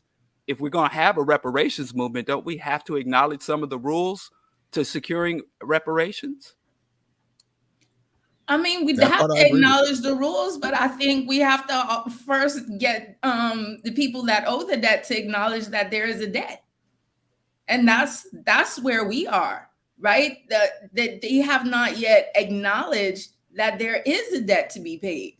So I can't say, we can't begin to, and if you don't pay this debt, then here's what we're going to do. If the people that you're talking to haven't admitted that there is a debt or have not acknowledged that there is a debt to be paid. And so that's really the crux of where we are in this movement right now, right? Getting everyone on board to say, here is the debt. Here's what it is. Here's why it needs to be paid. Here's why we should be demanding these things. And so, that's the first step. And that's why when you look at the plan, the first point on the plan is a full and formal apology, right? Because once you make that full and formal apology, now you're taking responsibility for what has occurred. And from there, we can move on to, okay, so now that you recognize that this is what you did, if you're not going to be responsible for it, here's what we can do. And maybe that needs to be a part of the conversation along with the 10-point plan, right? But I think that because so much energy has been focused on just trying to say a debt is owed, that part of the conversation has been lacking. Real quick, Geechee, sorry, just real quick. I want to make sure I shout out Eugene Mason. Thank you for the super sticker. And I want to take this moment to, because I've forgotten that, shout out to all of you supporting BPM, because we have now qualified for the new YouTube money grab called Super Thanks. So on all videos, once they've gone live, you won't notice it on this one as it's live, but once they've gone live, you can go see our videos, and you'll see next underneath the show description and title, you'll see, next to all the other things that are there, a heart with a $sign in it. So you can click that and give a super thanks that gives you some special message that shows up, and then we can honor you specially, and you can support us and something like that. So anyway, a big shout out to all the supporters who have gotten us there, and we encourage you to continue to do so. Go ahead, Geechee. Sorry about that. No, so I wanted to do some veggie backing right quick on this concept of reparations and public apologies and these things. So I want to make a point, then ask the question. So, one, we have criminals who specialize in public relation, and then asking them for apology. And so I kind of hear that it's a tactical thing. But I also want to know, like, with or without an apology, if they invest money or services or both to the victims, to the community, or in lieu of like compensating the victims directly, would this group look like that will they look at that as a win or some progress? If that happens? So, and that has actually begun to happen. So the University of Glasgow has made some admit, and not necessarily from governments, right? But from different organizations and institutions. So like the University of Glasgow has set up some funds, set up a scholarship in regards to the role that university has played in the transatlantic slave trade in the name of reparations. And so, we're not going to say, no, we don't want your money until you apologize, or no, don't do anything until you apologize. I don't think that would necessarily move us forward either. So short answer would be yes, we are accepting things without the full and formal apology, but that the full and formal apology is being requested of the governments themselves. Yeah. Right on. Just one comment here that I clipped a moment ago. No disrespect to the sister, but repatriation is a pipe dream. Those same African leadership don't control their resources. Do you have a thought about it? Because I am reminded the one time I got to sit with a group of journalists in a session with the late Robert Mugabe in Zimbabwe. He said this. He said there was a discussion of Africans from the diaspora coming to repatriate to Zimbabwe, and he said, "Well, we would happily accept some of you, but not that many." Like he was like, we can't, and then it was sort of left out there as sort of I think it could have been interpreted a number of different ways. My at least preferred interpretation for now is that, to the point of Anthony's comment, they don't have enough control over resources. They don't have enough wealth for their own existing populations in many cases. So this idea of repatriation, before we even get to any issues of Pan-African feelings or politics, just materially, Africans are not in control of their own borders, countries, resources, and wealth in a way that would be able to accept repatriation. Do you have any thoughts about that or response to that? And I think that those are the conversations that we be having when we do meet with these African leaders. There was last year we had the first CARICOM meeting with African heads of state, where there was a joint meeting between the two institutions. And I think that it was a really productive session. Granted, it was one that was very primary. We see, for example, that the president of Rwanda was recently in Jamaica. And so I understand the argument, but I think that it also kind of places African governments as being a little bit passive, right? That there are some things that we do have the power to do, right? Just like, so if you have the power to levy sanctions, then you should have some power to say who you want to be able to come into your country and who you want to stay there. So I think we have to think about it in that way. Like, we can't say, well, we don't have enough power to grant repatriation, but we have enough power to sanction or to bring about levies. So it's a complicated thing. And I understand that there are, systems in place and energies that have a certain amount of control in these spaces. The same is true here in the Caribbean, right? But at the end of the day, I think that there are ways that we can do these things that we want to do, right? Repatriation, it may not look like a whole bunch of people from different countries just setting up shop. It may look like people setting up different spaces or coming in different periods of time. But I think that we can find ways to make it work. I know. And it looks like Bibi Rodriguez has been studying from the Henry Louis Gates School of African History. Talk about West Africans got to be punished for slavery. Anyway, shout out to Al Unique. Appreciate the super chat. They'll make it about an apology, not the action. Don't start there. Anyway, sorry, Geechee, go ahead. No, I was about to say, I know Sister said that the collective is kind of a capitalist leaning or somewhat side with the state, but I would definitely say run away from Dr. Arikana if she's talking about the Ghana, because in Ghana they're working on this they actually call it the Wakanda City, and so that project that they're doing there is that repatriation project is is rough. So I mean, I don't know if you all connect with people from the States, although they're not in the Caribbean, and their repatriation connections. But I have to correct you, Geechee. There's going to be a crypto Wakanda in Senegal. You're getting your regions mixed. No. This is going to be a crypto. It's two Wakandas. You can't have two Wakandas. Sorry. I'm riding with the crypto Wakanda, man. Damn. Well, oh well. I'll visit both. I'm not. Oh boy.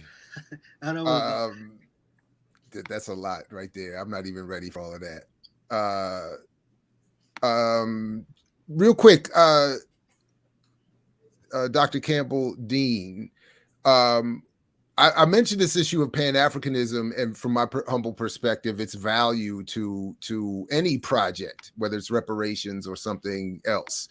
How do you, and from the perspective of the Bahamas, perhaps see international? I know in some of the literature that we were looking at, or one of the articles was talking about Sir Hilary Beckles' work. Which is, if I remember correctly, inviting of a diasporan movement. But how would you see Pan-Africanism or international support for reparations or solidarity playing a role, or do you see it playing a role in the individual success of the endeavor there or anywhere? Yeah, so Sir Hilary Beckles is still the chair of the CARICOM Reparations Committee. And so CRC is definitely a Pan-African organization. We understand the connections that, persons in the Caribbean have made to the diaspora, and don't really see how we could move forward by trying to create or move away from a Pan-African ideology, right? When you look at people like George Padmore and the connection that he had with Nkrumah, those are Pan-African connections, and those are the ways that we have been successful in the past. And so, why start something new or try to move away from something that has been successful? So Pan-Africanism is definitely the ideology of the CRC. And yeah. Right on. Zamunda and Wakanda can both exist. There we go. That was the comment I was looking for. Jerry, I know you stepped away, but I don't know if you read in one of those articles about and I just asked her about the crack drink, the crack baby drink that they had ready for the I don't call them people royals, so whoever the hell they are. But it reminded me of, I was at this conference in DC, and this lady who has the milk bar, she had a crack pie. And I mean, there's like some radical people in the audience, and they kind of pressed her, and she ended up changing the name of her pie. So this company, Milk Bar in DC and other locations, they used to have a crack pie. But I'm curious again. Yeah, I'm really maybe in the future we can get somebody from the hotel, but I would really like to see how these groups kind of engage with people who, I don't know. I don't know how tacky you would call it, but engage with people who make fun of Black oppression and Black violence and things like that through naming drinks and cakes and shit like that. Mm-hmm. You mean the reparations committees? Yeah, like the committees or people just organizing in general. But like I would be curious to, again, it seems like that's something that really just didn't get public because they was talking about other things. But like, even if you like laying out, the grass for them and paving roads for them and giving them drinks that make fun of, again, these things, it's like the level of menticide is pretty scary. No, it is, right. And that's one of the things that when we talk about reparations as being an academic exercise or an exercise in in academics only, that we're dealing with, right? When the royals came, so Junkanoo is our national festival in the Bahamas. It's a celebration that dates back to the days of enslavement, when people would have, just the Christmas and the day after Boxing Day to be able to engage in celebration and revelry. It is one of the strongest ties to our African heritage that we have in the country. And because of the pandemic, Junkanoo had not been on our main street, our Bay Street, for 2 years. And the first time that Junkanoo came back was for the visit of these royals, right? And in the Junkanoo celebration, they played Hail Britannia, Britannia Rules the World. Like, that was one of the songs that they played. And when there was pushback against it, people were like, how could, why are you using this music? Why are you playing that? The response was, well, we didn't really mean nothing. We was just trying to, show them that we, appreciate them being here. So a lot of what we do is really around that recognition, right? Really around that consciousness and awareness raising. And that's not to say that needs to be the only thing that is focused on, that needs to be done in lieu of advocating for sanctions and the more pressing on the ground work. But that's where we are, right? And so we have to meet our people there first. If I can, we got a couple of the comments or questions in the last few minutes that I think we have this morning for you and with you, Dr. Campbell Dean. One of them, let me just share this one. Would you be able to perhaps give any insight to Martinique and other French colonies? Has CARICOM gotten involved there? So I know that there are conversations with the other French colonies. I'm not really sure on where those conversations are. CARICOM, for the most part, focuses on the English-speaking Caribbean, although Haiti is also a member. And so there have been efforts to bring Haiti in and also to visit Haiti and really try and get their reparations movement. But, a lot of things have been going on there that prevented that work from really happening in the same way. But there are definitely conversations that are happening as far as them being a part of the CRC. They're not currently, but we are open to working with all Caribbean countries and helping with their reparations movements. Yeah, that's something I did see. I was actually kind of curious about why they was only interacting with English speaking Caribbeans, but yeah, thank you for that. Well, if there's no other pressing comments, I want to give you a chance if you have any closing thoughts or words for us this morning, Dr. Campbell Dean, and I definitely appreciate you coming through. You're welcome back anytime to talk about this or any other work that you're involved in. Definitely stay in touch. But if there's anything you want to leave us with, please do. And again, thank you for joining us. Thank you for having me. I guess I just want to end with saying that we're connected.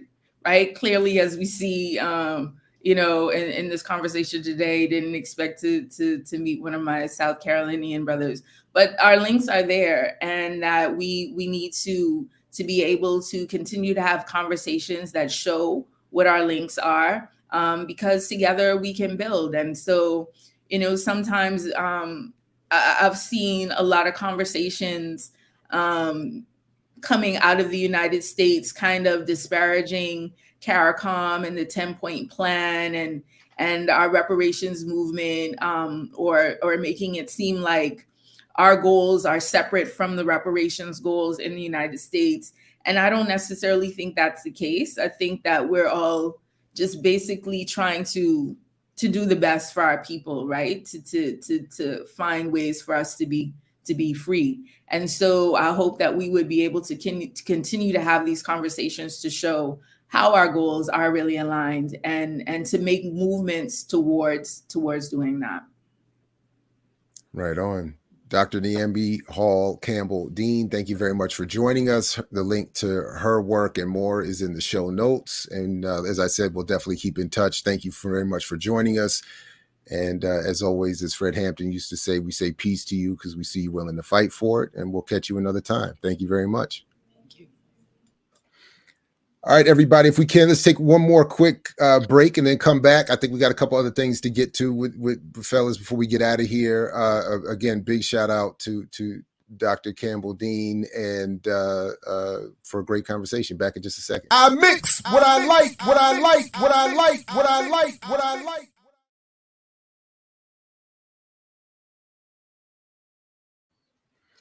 All right. Definitely thank you very much, Franny French, for the super chat. Definitely appreciate the support and that you joining us early from the West Coast. And same thing, Al Unique, appreciate you. Again, I think I already shared this, but again, thank you for the super chat. Appreciate it and encourage others to join them, obviously. So what are we going to get to? Diallo, did I hear that you wanted to get to something regarding Tulsa? Speaking of, I guess, reparations and payback. Yeah, there are 3 living survivors of the Tulsa, Oklahoma atrocity, and they finally got permission to move forward with their federal case for reparations. So it's just I think it is a milestone. I have some very strong issues with the overall reparations movement. I'm on record of calling it prosperity politics and integrationist economics. I kind of see how it aligns with, we felt that if we could just get our civil rights, how things would turn out for us. We didn't have our voting rights and our, and going from second class citizen to full citizens. And it seems like the reparations movement is playing out, a lot of the same ways. Whereas I can see many ways that it can benefit our oppressor and further entrench our oppression as opposed to provide development, which I have a very, very strong issue with the case of development. But aside from that, where this is an interesting reparations case because there are living victims here as opposed to the larger movement for slave reparations. Right. So yeah, I want to give a shout out to the Black Myths podcast for opening up a lot of people's understanding of the details of Tulsa Greenwood. But I think when I started looking through this, I mean, and I texted you earlier about it, but when you look at the names on the and I actually can send the little plaintiff thing, but when you look at the names on there, they seem to match and be in alignment with like somewhat O.W. Gurley and J.B. Stafford, A.J. Smitherman, Simon Barry. These are all the people who actually had money. So right.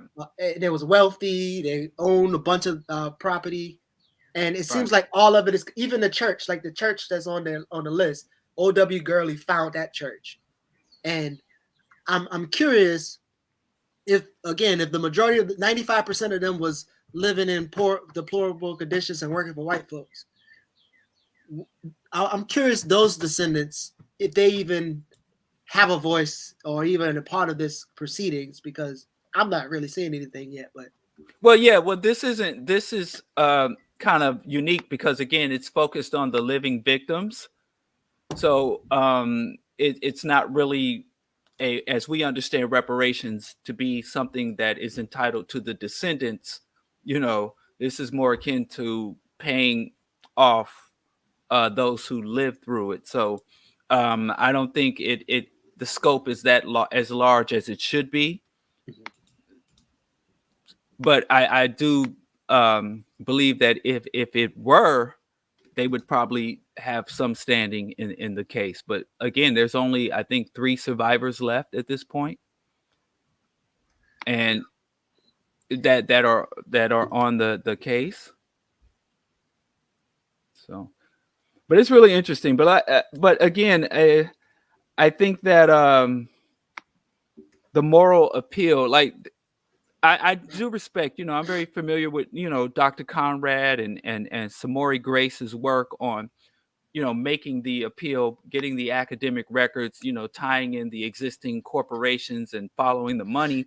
And I'm familiar with definitely the moral appeal, but I just don't see the African reparation struggle or the Black reparation struggle really applying the appropriate, tactics and protocols to securing, as Claude Anderson said, we play to play. We're not really playing to win to that extent. Right. Well, so do you, again, I know Tulsa was an atrocity and we understand that. But do you think, again, we talk about capitalism, Black Wall Street, and there were like maybe 50 recorded massacres or racial terrorism before Tulsa, and then almost 51 recorded afterwards. Again, why do you think Tulsa, especially with the misinformation, and Tamika talked about it in her book as well, the misinformation about Tulsa, do you think there's a special desire or attention to Tulsa because of how it was set up to mimic or hold up the state of Black capitalism? Yeah, exactly. Capitalism in general? Right. Yeah, you answered your question. That's why, because the mythological idea that it was some Black entrepreneurial utopia prior to the white atrocity. So I think that's why. I mean, I think it's as simple as that. Is why it has such prominence in the history and consciousness of the Black community, because there is a cult of entrepreneurialism in the Black community right now. It's that is very powerful. And I've been targeted by the cult of entrepreneurialism many a times as an advocate of, been accused of being an advocate for Black poverty. And I'm like, the number one source of Black poverty is capitalism. So if you're a Black capitalist, you're the one who supports Black poverty, not me as a Black socialist or as a socialist. First of all, I agree with that.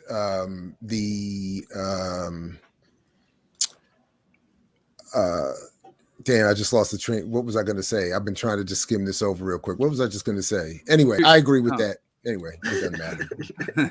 I'll just stop there. So what do you? So obviously in that that one article, it talks about, again, this concept of debt jubilee, and I'm just curious to see what everyone think about. Well, one, there'll be debt jubilee for the Tulsa one for the people who can say that they are descendants of. Yeah, that's what I was trying to find in here. Is that what they're actually calling for? Because the Reuters story doesn't say what the suit with the reparations claim would be. Is there? Are they actually? I'm sorry. Go ahead. Yeah, go ahead.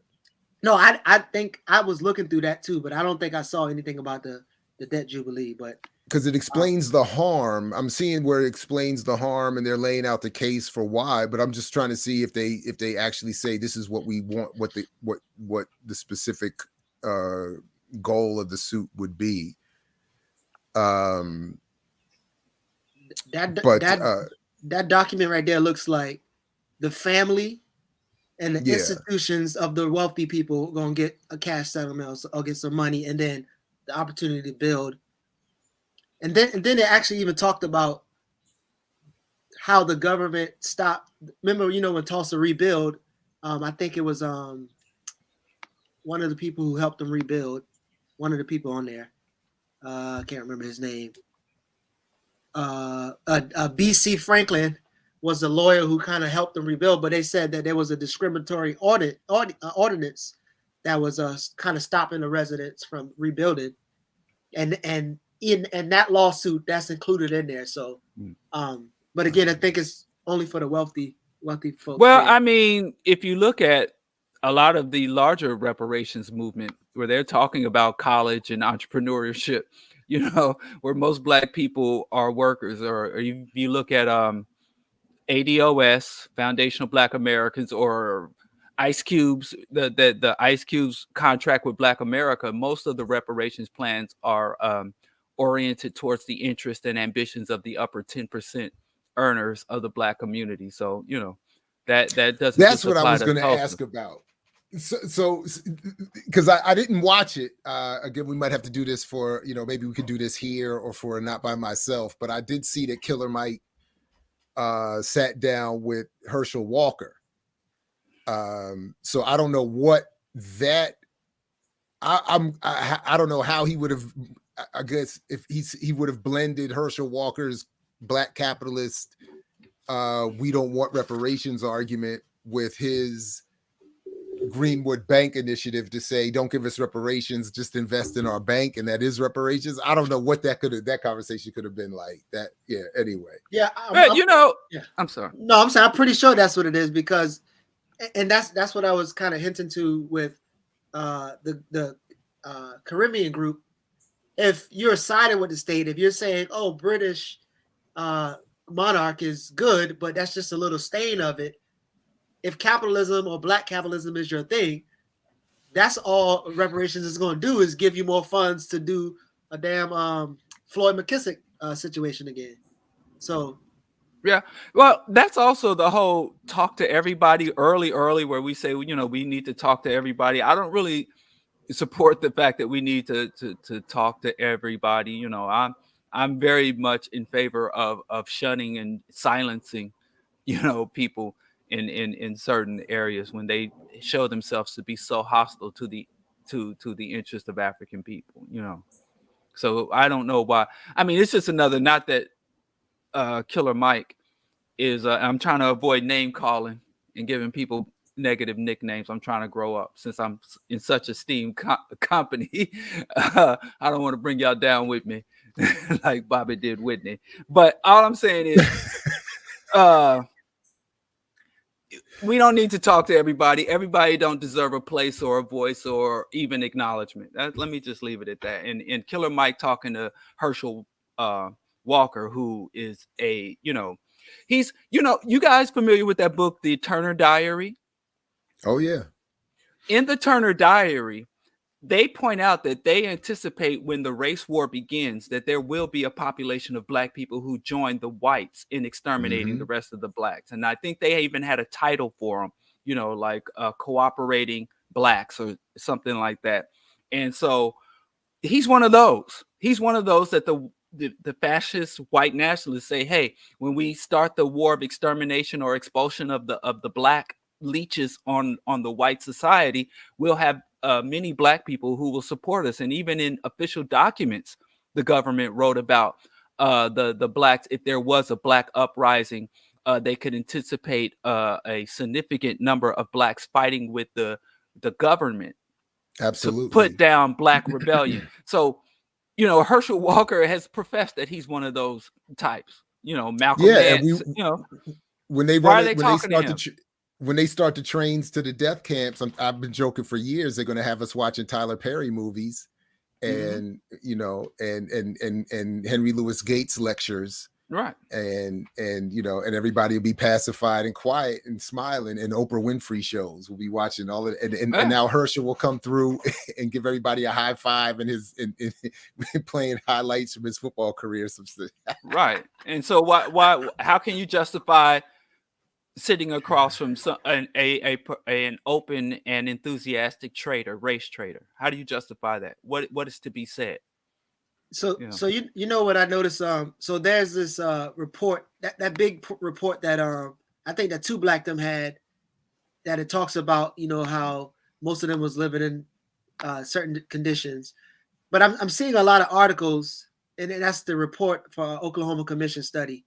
I'm seeing a lot of articles are copying and pasting, and they actually leaving some of the language in there, and I guess the readers are not paying attention to it. So, for instance, they will talk about the wealthy people and blah blah blah, the business owning, and then at the bottom it says deep economic and health disparities remain between Blacks who still live in the most part the north of Tulsa and the whites. And then they'll talk about, like, you have to sidestep discrimination in the oil industry, and Blacks arrive in Tulsa prospered as maids, shoe shines, waiters, chauffeurs, mammies, and gardeners for the newly rich. So it's like, I mean, if you're a reader, you can even read and be like, wait, what's going on here? But in that court document, it actually agrees with the false history of, oh, they was just thriving. All these people are devastated. But again, they only talk about the people with, people. But Go ahead. but that's where we are right now. That's nothing new.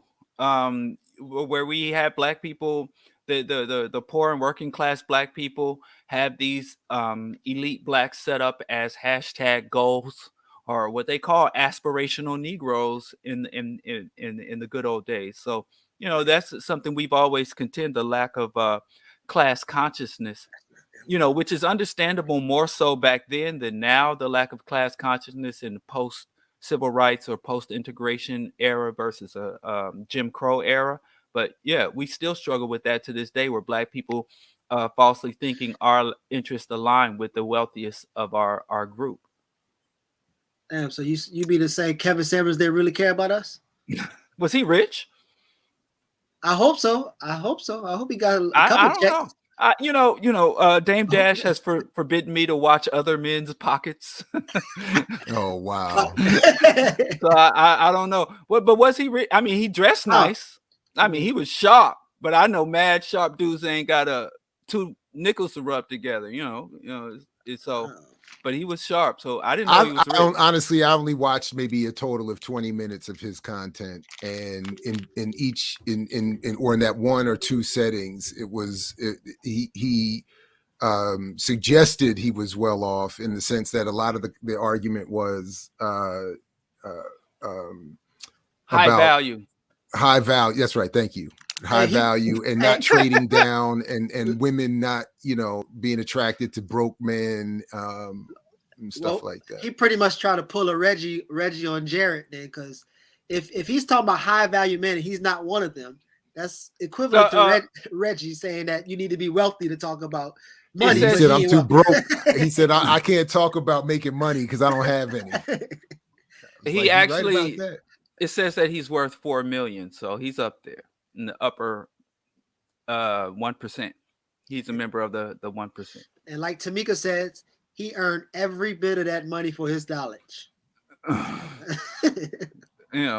Hey, but like I said, there's that void will be filled by the time we conclude today's broadcast. I'm pretty sure we will all, if you log on to any social media, the new Kevin Samuels will be here. So get ready. Let's just hope. We should all get some suits. We should all get our suits together. Right. My wife bought me a sport coat. She got tired of taking me out in the hoodies. So I have a sport coat. So I'm getting close. I just got to get the tonation down. That's because a couple of weeks ago I did a broadcast. I kept my outfit on because I have my one coat that we wore to my daughter's ballet, and then I came back and I was like, I might as well keep the outfit on for this. Like, I was like, it's my one outfit. Like, but to your point, it doesn't even, I don't even have the rest of the, it's just the one coat, and then one button down. It's well, now I got BPM t-shirts, so that's it. My wardrobe is done now. So I petition next week we talk about high value revolutionaries. So while we're talking about that on air, there was one. So there was one more prearranged broadcast that I forgot about. So we do have a guest actually next week, an Africana comrade of mine who just published a new book that I don't have within arm's reach, apparently. But yeah, damn, where did I put it? Anyway, we do have it's about education, Black radical education.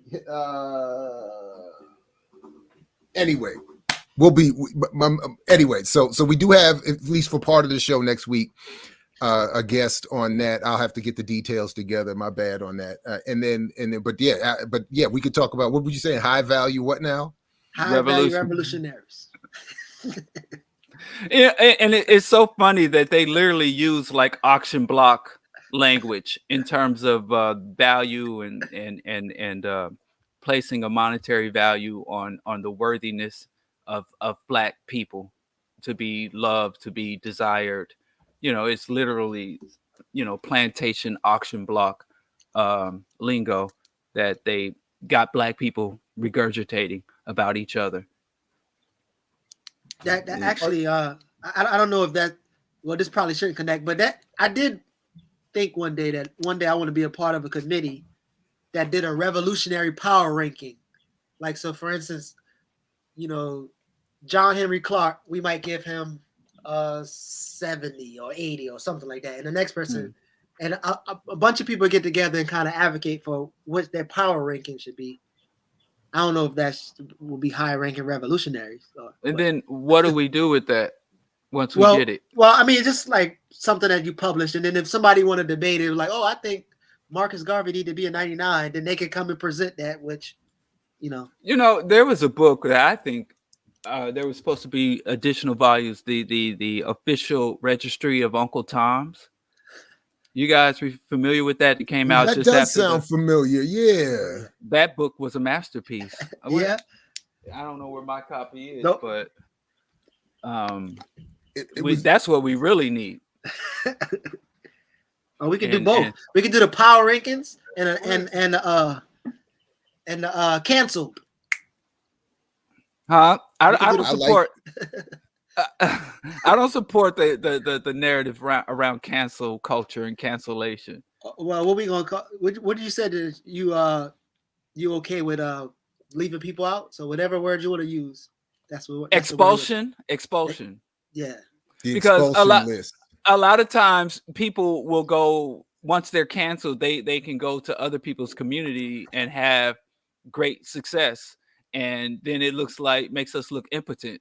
So if we say we expelled them and they go over to Comedy Central or go to some other, white moneyed institution and excel, then we can't say, well, So we haven't been able. My Hate Awards crew hasn't been able to get itself together lately. So perhaps we should reconstitute sort of an updated version, maybe like of Chappelle's, if not the race draft, the race expulsion list, like or the political whatever who should be expelled.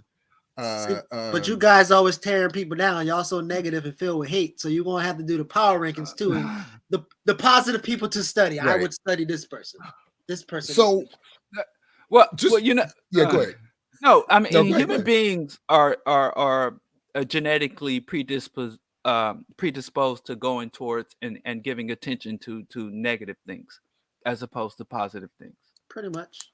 Yeah, because I mean, if you look at our evolutionary track, if you saw something dangerous and you didn't focus on it or give it a proper attention, you could be threatened and harmed. So, the proto-humans that paid attention to bad things were more likely to survive than the ones who just, pick daisies. I keep saying daisies. Hate is something about self-preservation. That's what I'm saying. It's evolution. It's scientific. Hate is about self-preservation. Right. So, but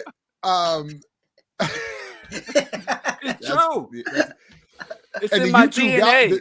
The YouTube algorithm definitely agrees with you. If you put something up about 10 things I love, nobody cares. If you put 10 things I hate, everybody wants to watch. Yeah, and that's all that's gonna be left is us bitter, hateful, hardened people. And you, Geechee, y'all not gonna you're not gonna be able to pass your genetic code on. You better get on this negative train if you want to win the Darwin Awards.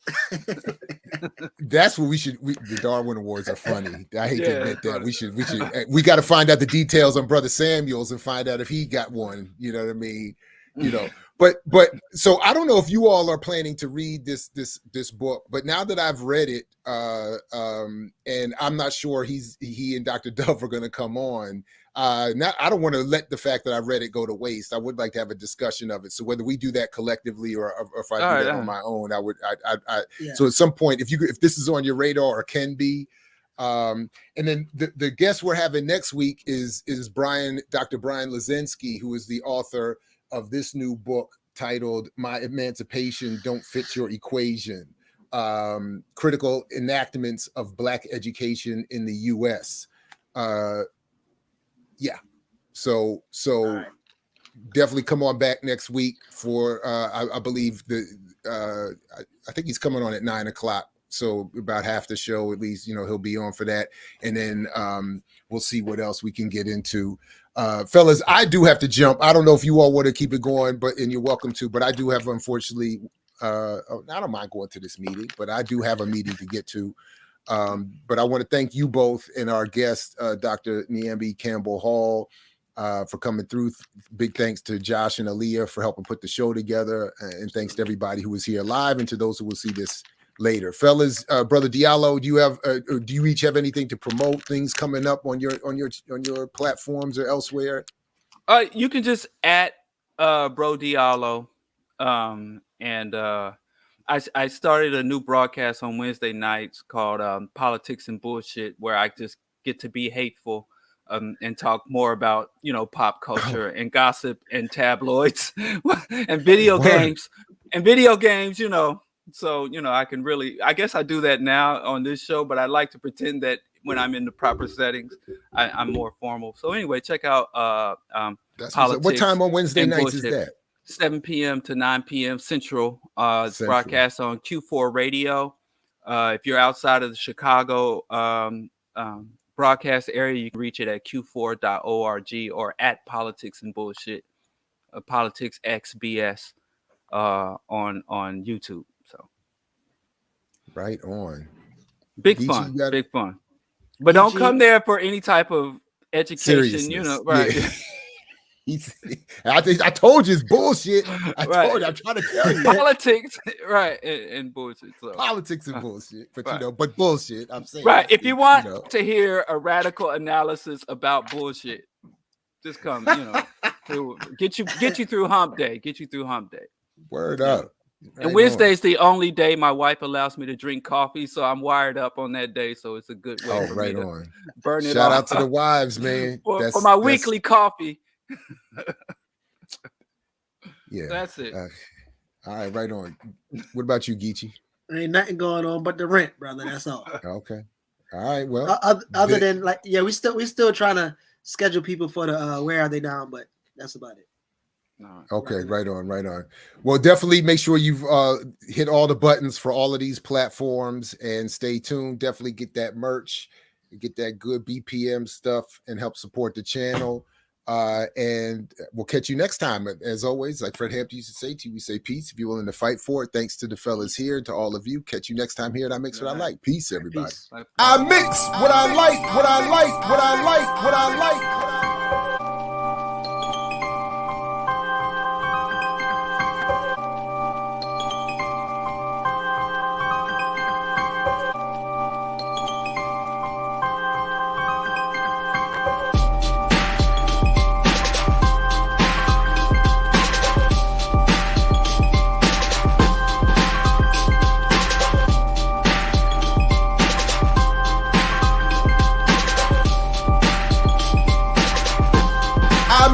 What I like, what I like, what I like, what I like.